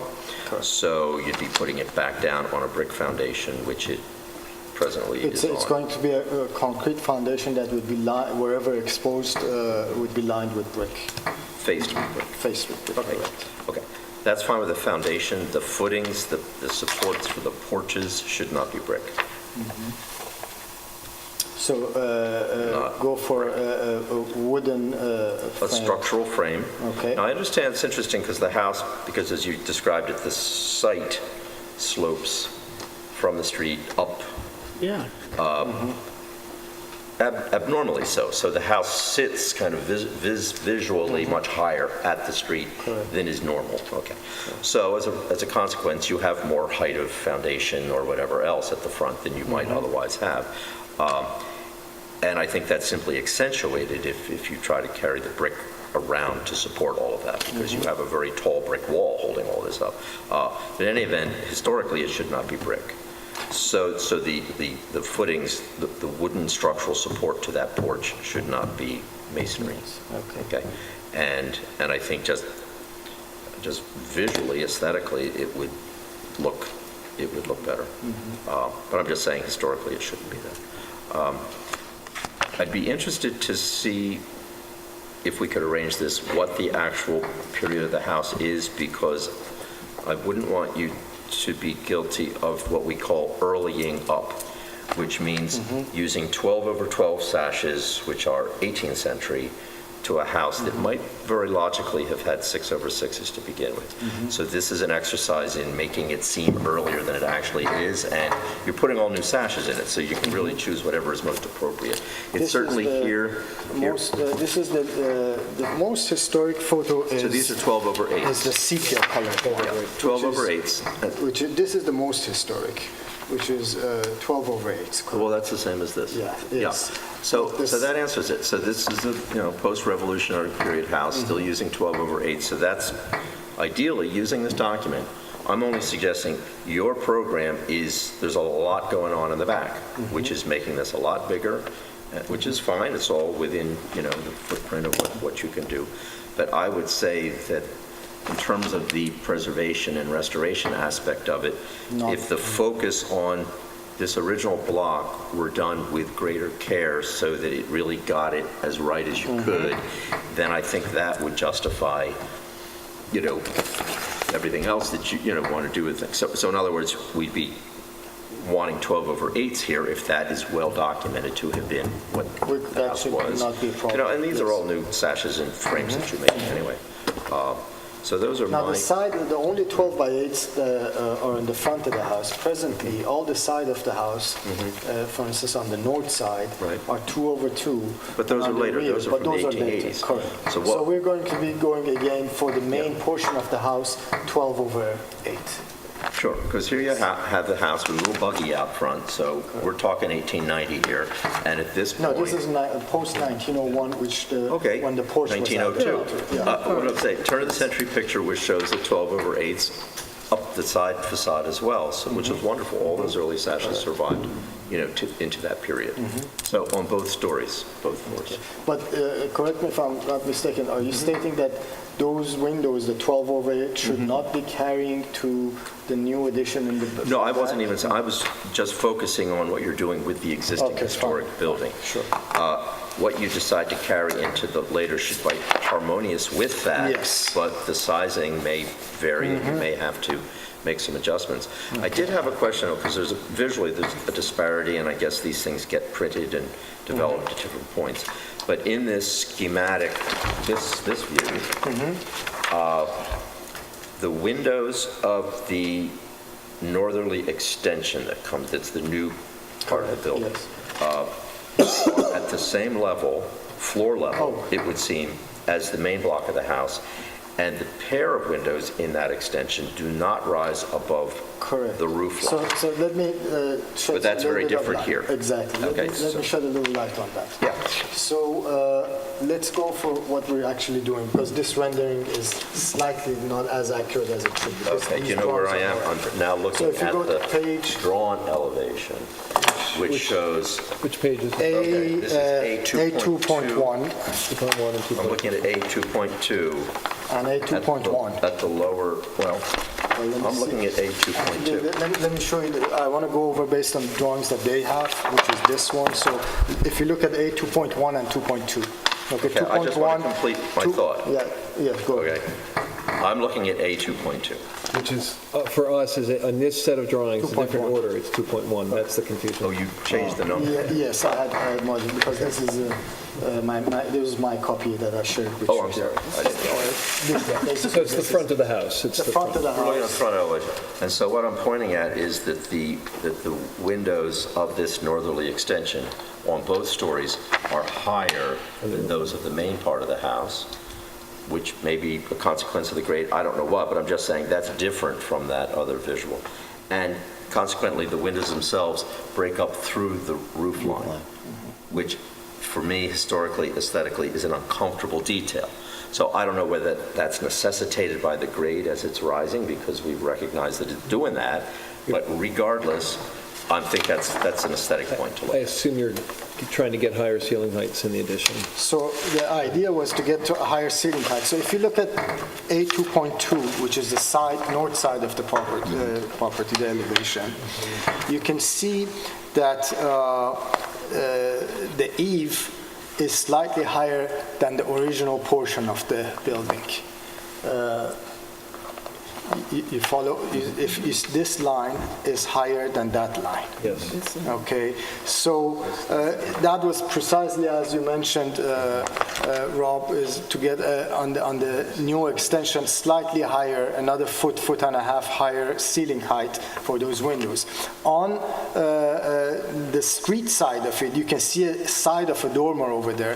And if you go a page back, which is the front street elevation, you'll see that that is expressing itself on the new addition as a dormer. You follow that, Ms. Susan, on that? So this is expressed as a dormer here. Not only that, but the windows themselves are larger. The windows are larger, and it expresses it juts through that roof because that roof on the north side actually comes down to match the same eave height as the existing house. So this was basically a design thing that at the same time that I tried to create a compatibility between the old and the new where they come together. And also another thing was that the existing house has a 2.5-story, if you were to call it a shed, basically dormer on the 3rd floor. So I wanted to, rather than expressing another shed dormer on this smaller addition, to express a version of that as a dormer on the 2nd level of it. Well, I think that's a problematic detail. And I think it tends to accentuate the very massiveness of this extension. I could eliminate that dormer. That's well, no, I don't mean to just focus on that one little item. I'm saying that this, when we're now looking at what's the north facade, which is very large. Well, as far as its length, it's very close actually to the existing wing. But yes. But it's twice as high. Correct. Could you just change the roof angle on that gable to make it a shallower pitch and eliminate the shed dormer? I could eliminate the shed dormer altogether and drop the window heights to a lower window height on that side. That's not an issue. Well, I'm just wondering if, without changing the windows at all, if you just brought the roof up and eliminated the dormer so that the roof angle came up like this. It looks like it's a steeper angle anyway on that. I see what you're saying. Yes, I could do that. Sure, I could do that. Yes. Yeah, it is a little steeper, I guess. But then you're going to have a eave line that's much higher. Exactly. My point was not to have an eave line that's higher than the existing, and also I had followed up the same angle of my roof as what the existing was, and hence the reason for introduction of that dormer. But I would, for the sake of if that dormer to be eliminated, it's not a problem. On one side of the room, we would just have lower window height. And those are the same angle, those roof lines? You sure? Yes. So a little bit steeper, I think. what would happen if you just made a real dormer? Well, it is a real dormer. Well, it's not really. It's not a dormer. That's not a dormer. That's two windows that appear That's to just be a pair of windows that has a little roof above. So what would happen if you mimic the dormer? These aren't up in the roof. I mean, I am no architect. I'm just pointing a that out. dormer can be flush with the facade. You break into the roof line. That becomes a dormer. Now, the dormers could be more exaggerated. This is not as exaggerated. I think, if anything, we want to kind of lower it, tone that down. So the reason why you have the more aggressive, beefier windows there is to bring more light in, correct? Yeah. Correct. So if you were and also more ceiling height in that portion. Raise the ceiling height in that portion. So if you were to reduce, but instead of having two stack, was it 6 over 6? No, these are 12 over 12s. Actually, those 12 over 12. These are 16 over 16. Okay. Couldn't you reduce the windows, add 2 additional, so it's now 4? And just do it all the way across here? Do it across. So you have a linear, reduce the windows so you can get the light in that you're looking for. And because I know you're pushing it up to bring more light in, but you're trying to have one window do all things. My point was more the ceiling height, not as much the light, because this is a room that's on a corner, it's not basically. significant. So I think what he's saying, if you're standing inside trying to use these windows functionally and look out them, you've got a floor that's higher there than in the old house, and you've got a ceiling that's higher. So what you're talking about is sort of almost eyebrow windows, which could look great, but they're going to be at people's waist. Correct. I see. Right. That's how I dealt with that through this introduction of this dormer. And this was basically to marry the old and the new without increasing the roof. Having different eave lines and different roof angles. That's how this was dealt with. I guess my final observation, not That to one, drag I it don't out, I'm know. sorry. We're in trouble with that one. But I understand that the length of what you're proposing is virtually the same as what's there. But the 2-story height, it's a very long wall, and except for the porch that sits in front of it, there's no break in that facade. And on 1 story, it doesn't matter so much, but because it's not as visible. But now I think carrying this to a 2nd story, including a gable there, that just seems to be a very long expanse. And it accentuates how long it is by not being broken up in some way, no break in this wall. So I realize that this is proud of that. Isn't there a deviation between the old and new? Well, yeah. In between the two gables? Yeah, all of this, It's new. this whole extension is That's proud the of that. It's Proud out of it. here. So- I'm just saying, from this point back to this, there's no break in that wall. I don't mind that for some Okay, reason. I'm just saying, It has a kind it of accentuates how sort of plain massive it is. intensity, but that, of course, that's The what I like. plainness, you like the plainness because the house is of a plane. I like The aesthetic is... the plainer, the simpler, Right, the it's not plainer, the Victorian, flatter. it's not supposed to be break. Right.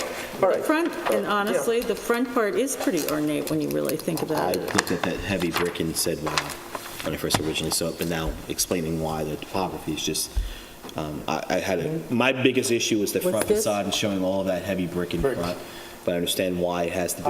I can go back. I mean, I thought that first of all, since that porch, the present-day porch was not original to the house. It's Victorian. It's a Victorian porch, correct. How are you masking that? Are you going to be showing that exposure? Or Well, that's the thing, that if, because this photo, I do have existing photos in the file, but this photo, it does not do justification to the elevation of that porch. Presently, it's slightly higher, and it's got a lattice work enclosing it. I could introduce something of that nature, basically, probably carry the base of the columns as a post, and then introduce lattice in between. That would lighten up, and it would be more of a wooden structure. And actually, if we were to historically be more accurate, it would not be part of the foundation of the main house. It would be like an add-on. So it would exaggerate that this was not originally part of the house and it was added later on. So I could introduce that, sure. So actually, you can see that in the existing, I've drawn it as lattice in between the piers. So that's not a problem. And the other question I had, there's still going to be a basement here. I didn't see any windows. So if you go to, there is not that many windows. If you go to the foundation plan, the basement plan, page A1.0, we have two light wells, one on the south and one on the west side of the property, on the north side of the property, south and north side. So one is underneath that existing bay window on the south side, and the other one is on the northwest side, introducing light. That's the only natural light. So there's no basement entry at all? Well, basement, as a Velcro door? No, there are two sets of stairs going. Door, but Two sets of stairs that are going down to the basement. One from the original portion of the house, and another one both internally. Both internally, and actually, I've introduced also an elevator. Good thinking. That's old folks. Exactly. So those are the only two forms of egress, those two windows? No, there's the two sets of egress, and the windows are also means of egress. So the bedrooms that are located in the lower level basement do have windows that could be used as an egress window.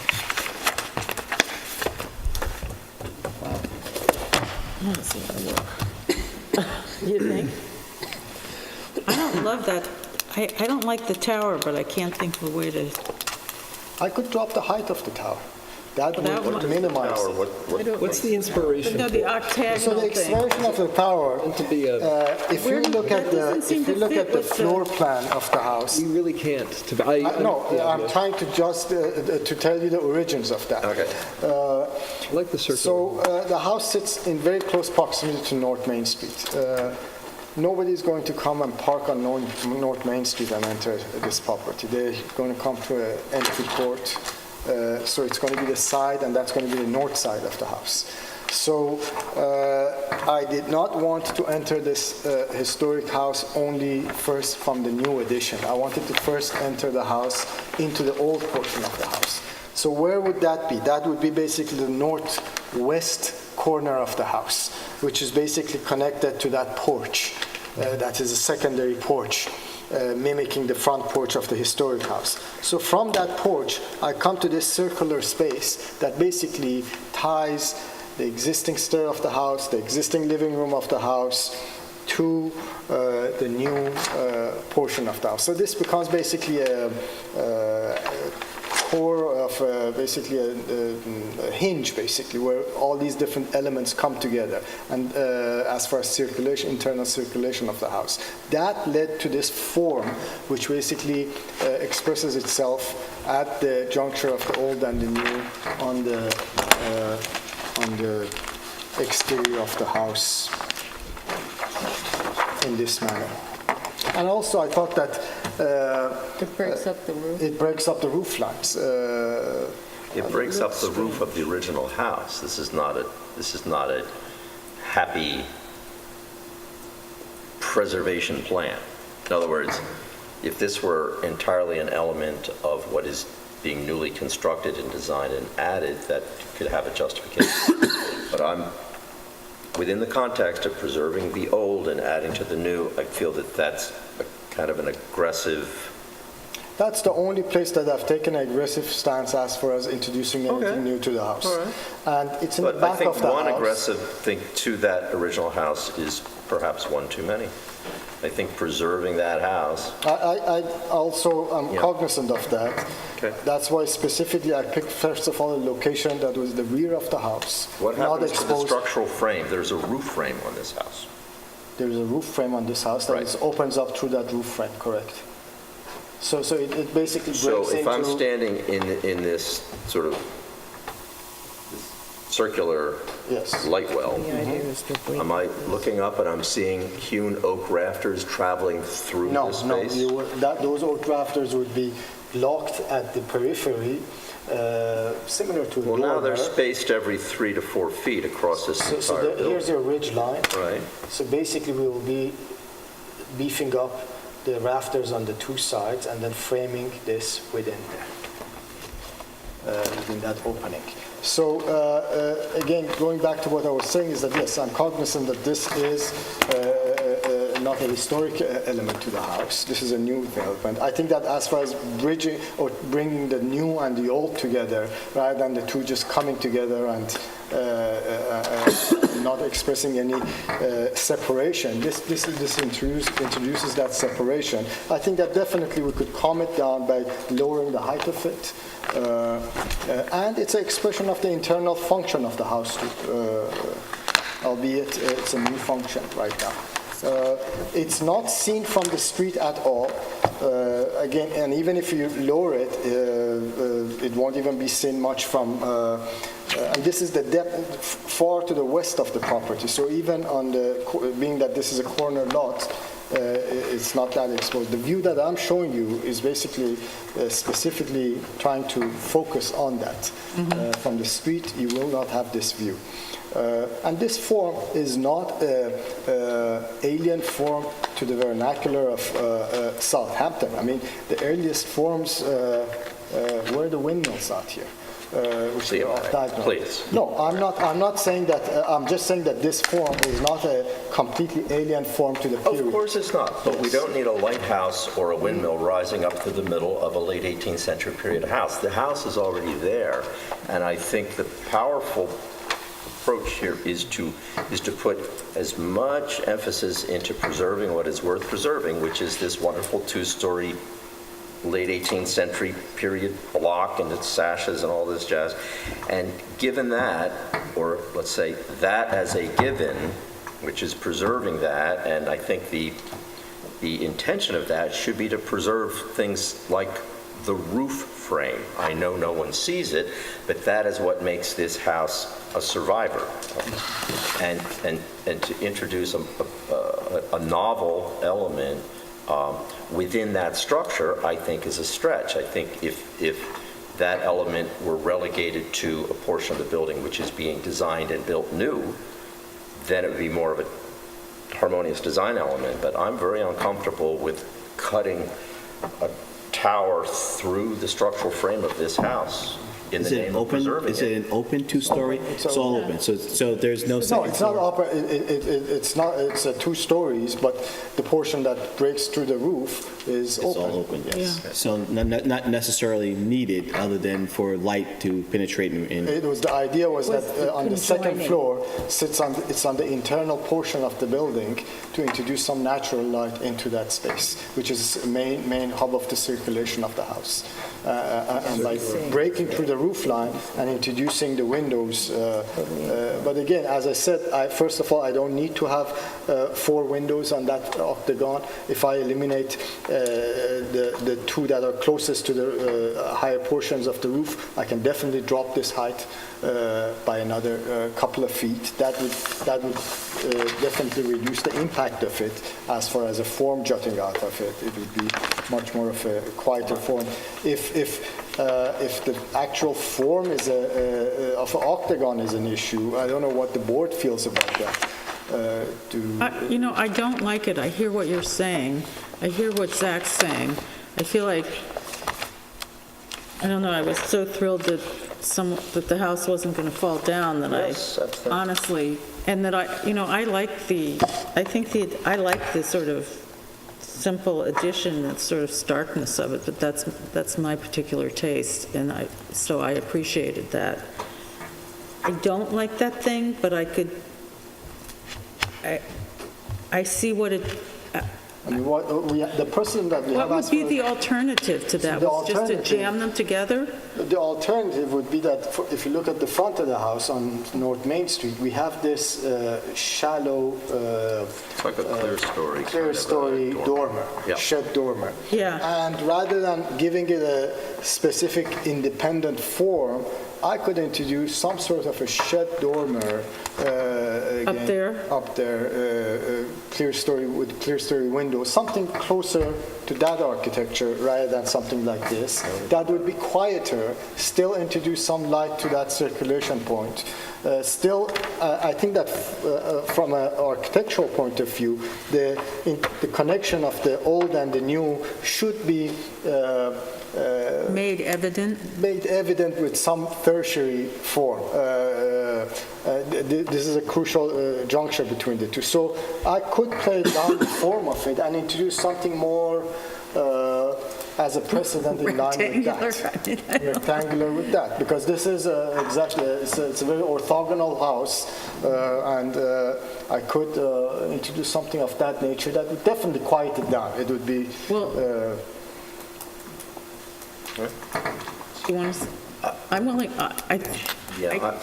I mean, since your board has no jurisdiction over the interior, this is a kind of a tough moment because a house of this period is the interior. That's what makes, not what it looks like, but the structure of it is what tells us that there's still a house standing there from this period. That's what this house is about.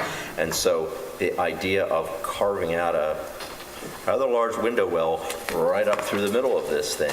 I know it's on the interior, so that's not something that we're all supposed to be, but I'm just seeing a whole lot of beams going.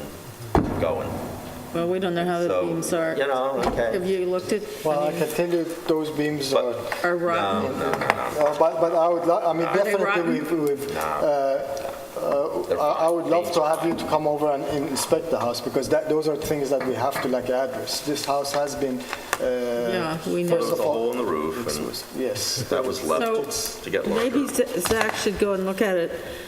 With a very positive. I feel like such an effort was made that I don't want to discourage anyone from getting in a historic house that's in decay and enlarging it and making it a beautiful, livable place, and a valuable one at that. And by the way, Mr. Toller, this is the second home in Southampton that he's going to be restoring. He did the house on Hampton Road and Lewis Street. I did that for him too. And when he first purchased this house, he was under the impression that it's in a much better shape than. Oh, well, that's a sad story that most people say out here. And basically the delay in me coming in front of this board was for him to, I told him that I'm not going to come in front of the board and present a plan, and then that plan has to and sit for another 2-3 years for funds to be available. He had to sell something in Europe to be able to afford this. So he finally did, and once he secured those funds, I said, no, I'm going to come in front of the board. So that's the delay in from the time he purchased it 2 years, a year and a half ago to date. So, Well, I mean, I've been in this house many, many times over the years, and I'm thrilled that somebody is rescuing it and, restoring it and making it beautiful. And I appreciate most of the things that you've done, but I am not comfortable with that particular aspect, that tower. I don't know, as Susan said, I'm not quite sure how you would deal with that, but I'd like to maybe look at a couple of ideas of an What? alternative. I'll surprise you next time. okay, no, I think we need an alternative, I guess. But some of the other part with the window, some of this is more forgivable. That's the one sticking point for me, I would say, CMAC. So if I were to summarize on the original portion of the house, the front porch will be reverting back to a wood frame rather than a brick masonry. The windows would be matching exactly the historic, which are 12/8 on the front. On the side, I think there's slightly narrower windows, but the same proportion divisions would carry to those windows and to the rest of the house in that sense. And the octagon will be modified. Okay. I had a few questions just for clarification, if I could.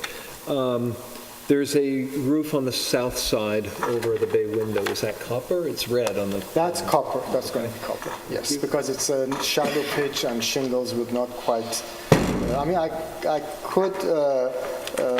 basically, there is, again, a precedent of a bay window with a copper, but that's also not original to the house. But I picked up on that to introduce the copper. And copper darkens up in time. Yeah, nobody's... And these shingles are going to be basically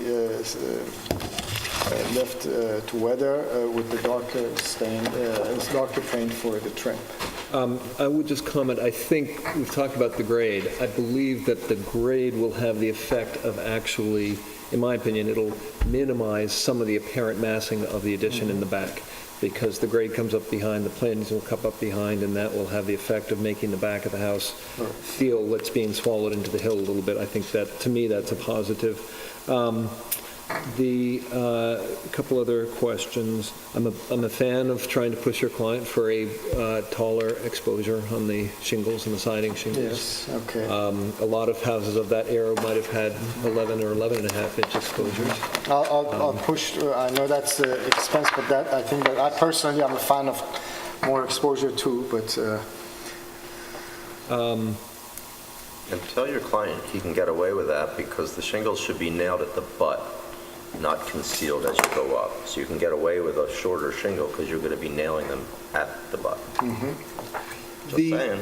If you do that, you may not have to have anything specially milled because you'll be securing them.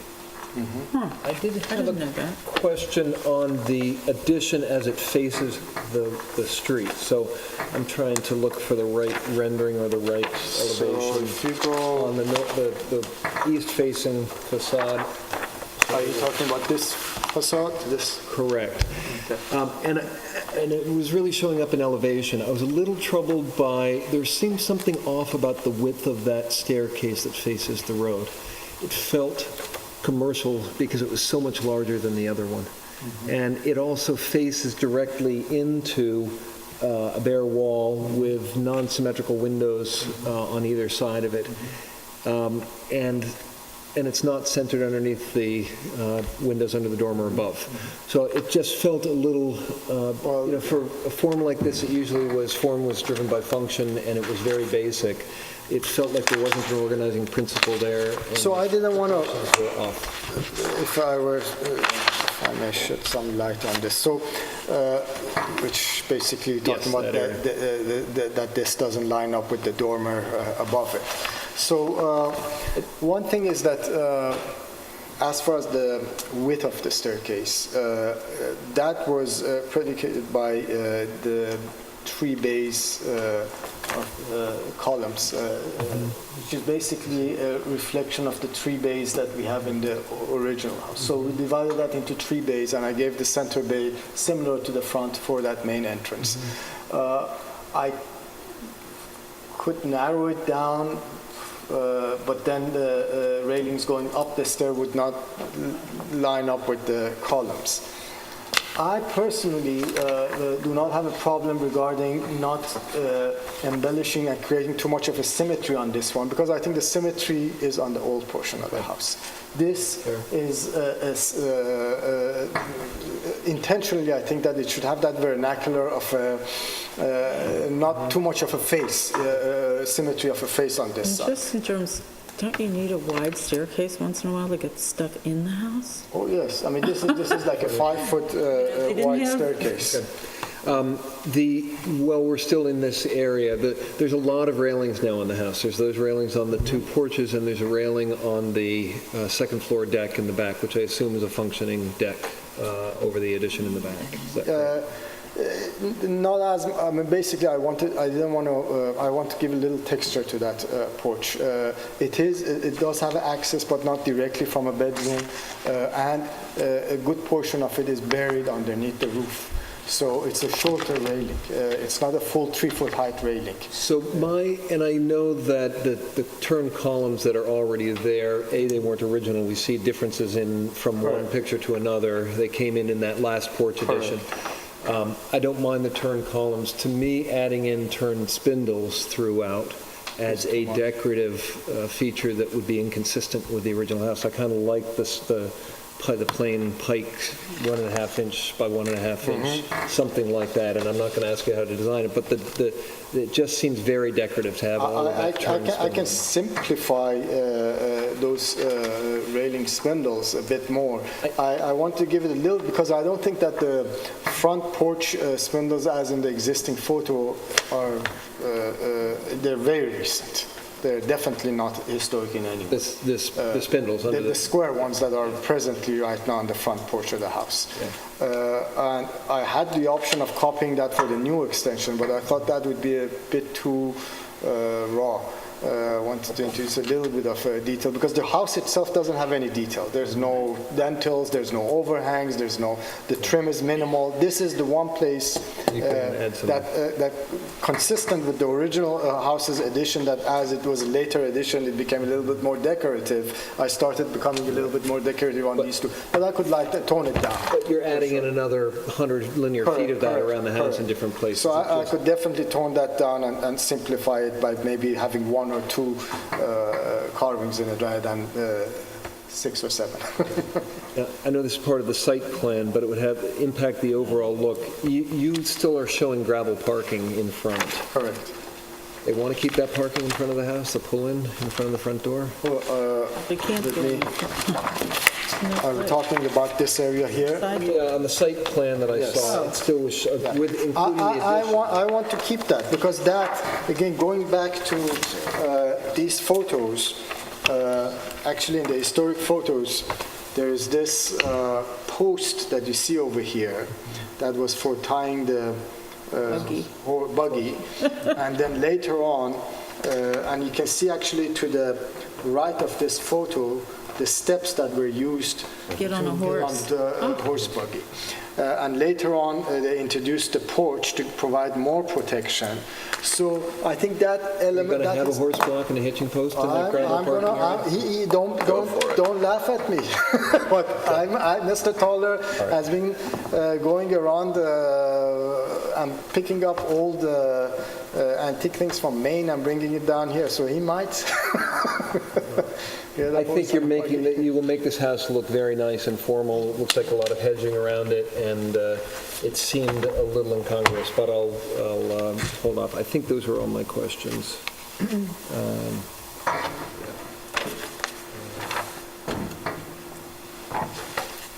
I guess the dormer on the front obviously wasn't original, and that was put in probably late 19th, early 20th century. This is a 1901 photo that did not show it, but in this historic photo, I don't know when this was taken. Well, that was taken when the form was done in the 70s. It was there. It was there. Yeah.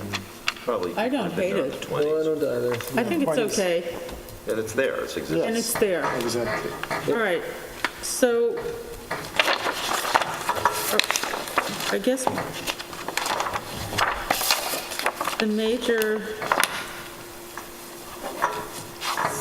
sticking point is the octagonal structure.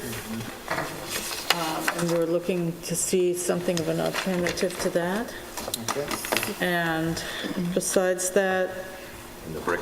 The brick on the front The porch. brick. And I think this new porch too, that should be wood. it should be this. Yeah, I actually think, I have to No, I agree think that that would it tone should things be down. consistent, So yeah. natural. No, I Right, agree. right. If would- you go one, the other one should Right, be. I commend you for, I'm sure this was an incredibly hard thing to do, and I think you honored the old house pretty much.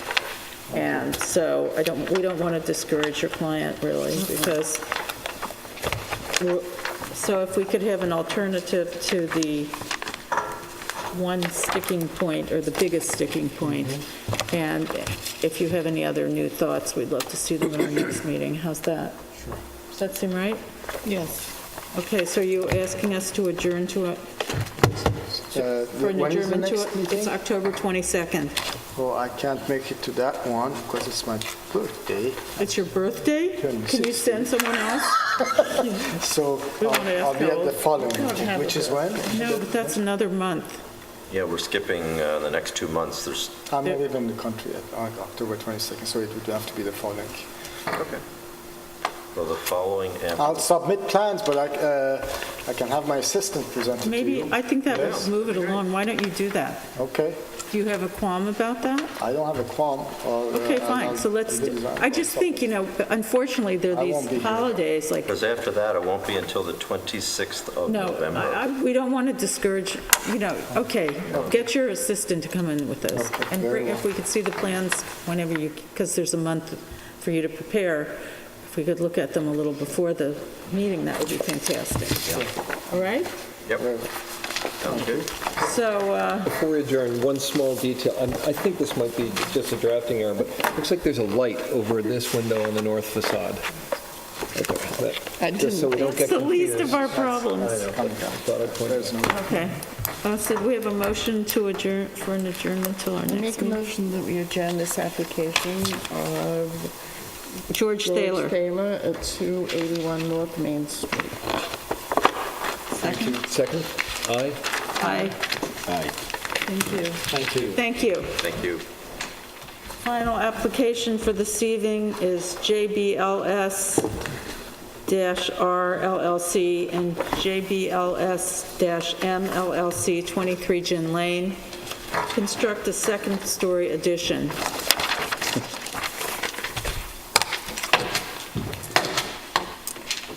Oh, I brought some pictures, I don't know if I should just put them down here, and rather than hand them to everyone, but just to show the existing house, as well State as... your name for the record, sir. yeah. My name is John Himmelsbach, I'm the architect representing Richard and Eleanor Storm.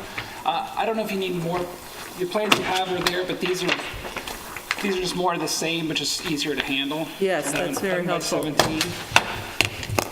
Thank you. The house is at 23 Gin Lane. It's a 2.3 acre parcel. It's a R120 zone. What we're looking to do is do a second floor addition over a one-story section of the house. The current house is 10 years old. We were before this board. Not historic.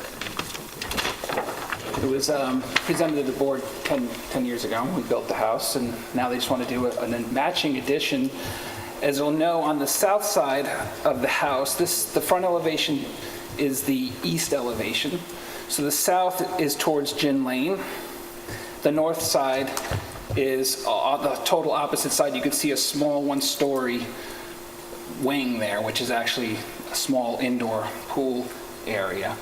So they wanted to do a matching second floor addition just to balance the house and just to make a little extra space. And we proposed a small screen porch off the back corner of that. So looking at the pond across the way, they have an area for that. So we were just looking to strike a balance with the house and present this second, addition over here. And it's going to be the same materials, same everything in kind, windows, trim, detail. And it's sort of what you don't see on the side elevation here is a view of the end between this pool house that's there currently, which you really can't even see from the photos. It's over here. You can see it, it's way over here, but there's a little alleyway between the pool house and the house. So that's where this addition is on the second floor.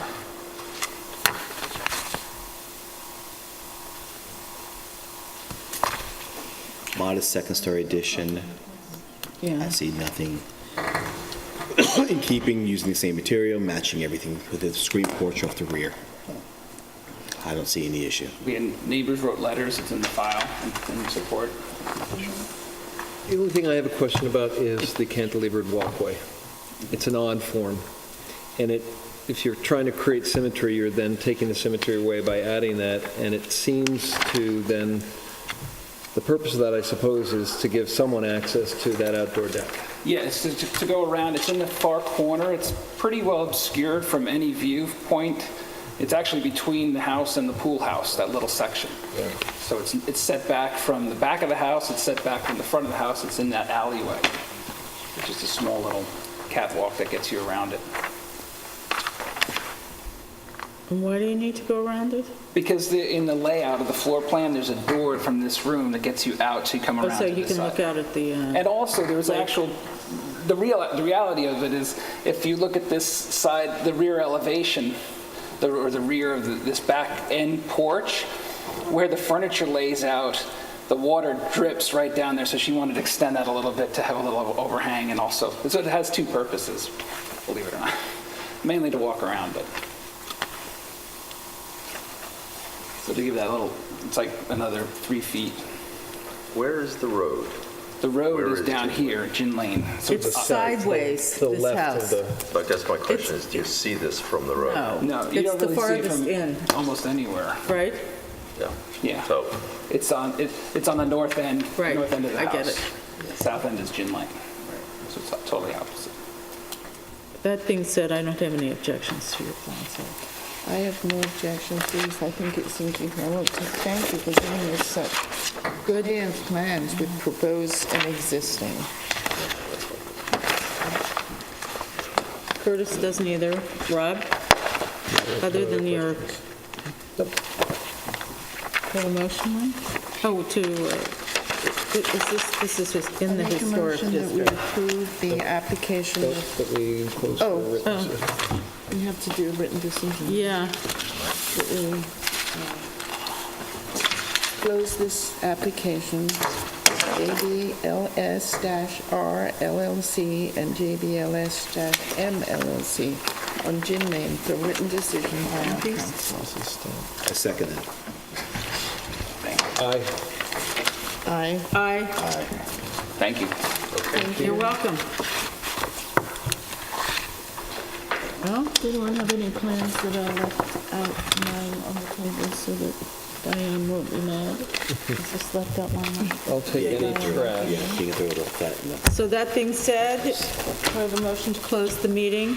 I make a motion that we close this meeting of the Board of Architecture Review and Historic Preservation on September 24th, 2018.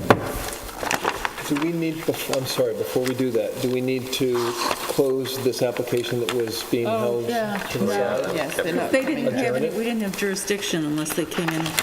Thank you. Is that right? Okay, that's true. Thanks, sorry. I second the motion to close the meeting. Aye. Aye. Aye. Aye. What time is it? Thank you.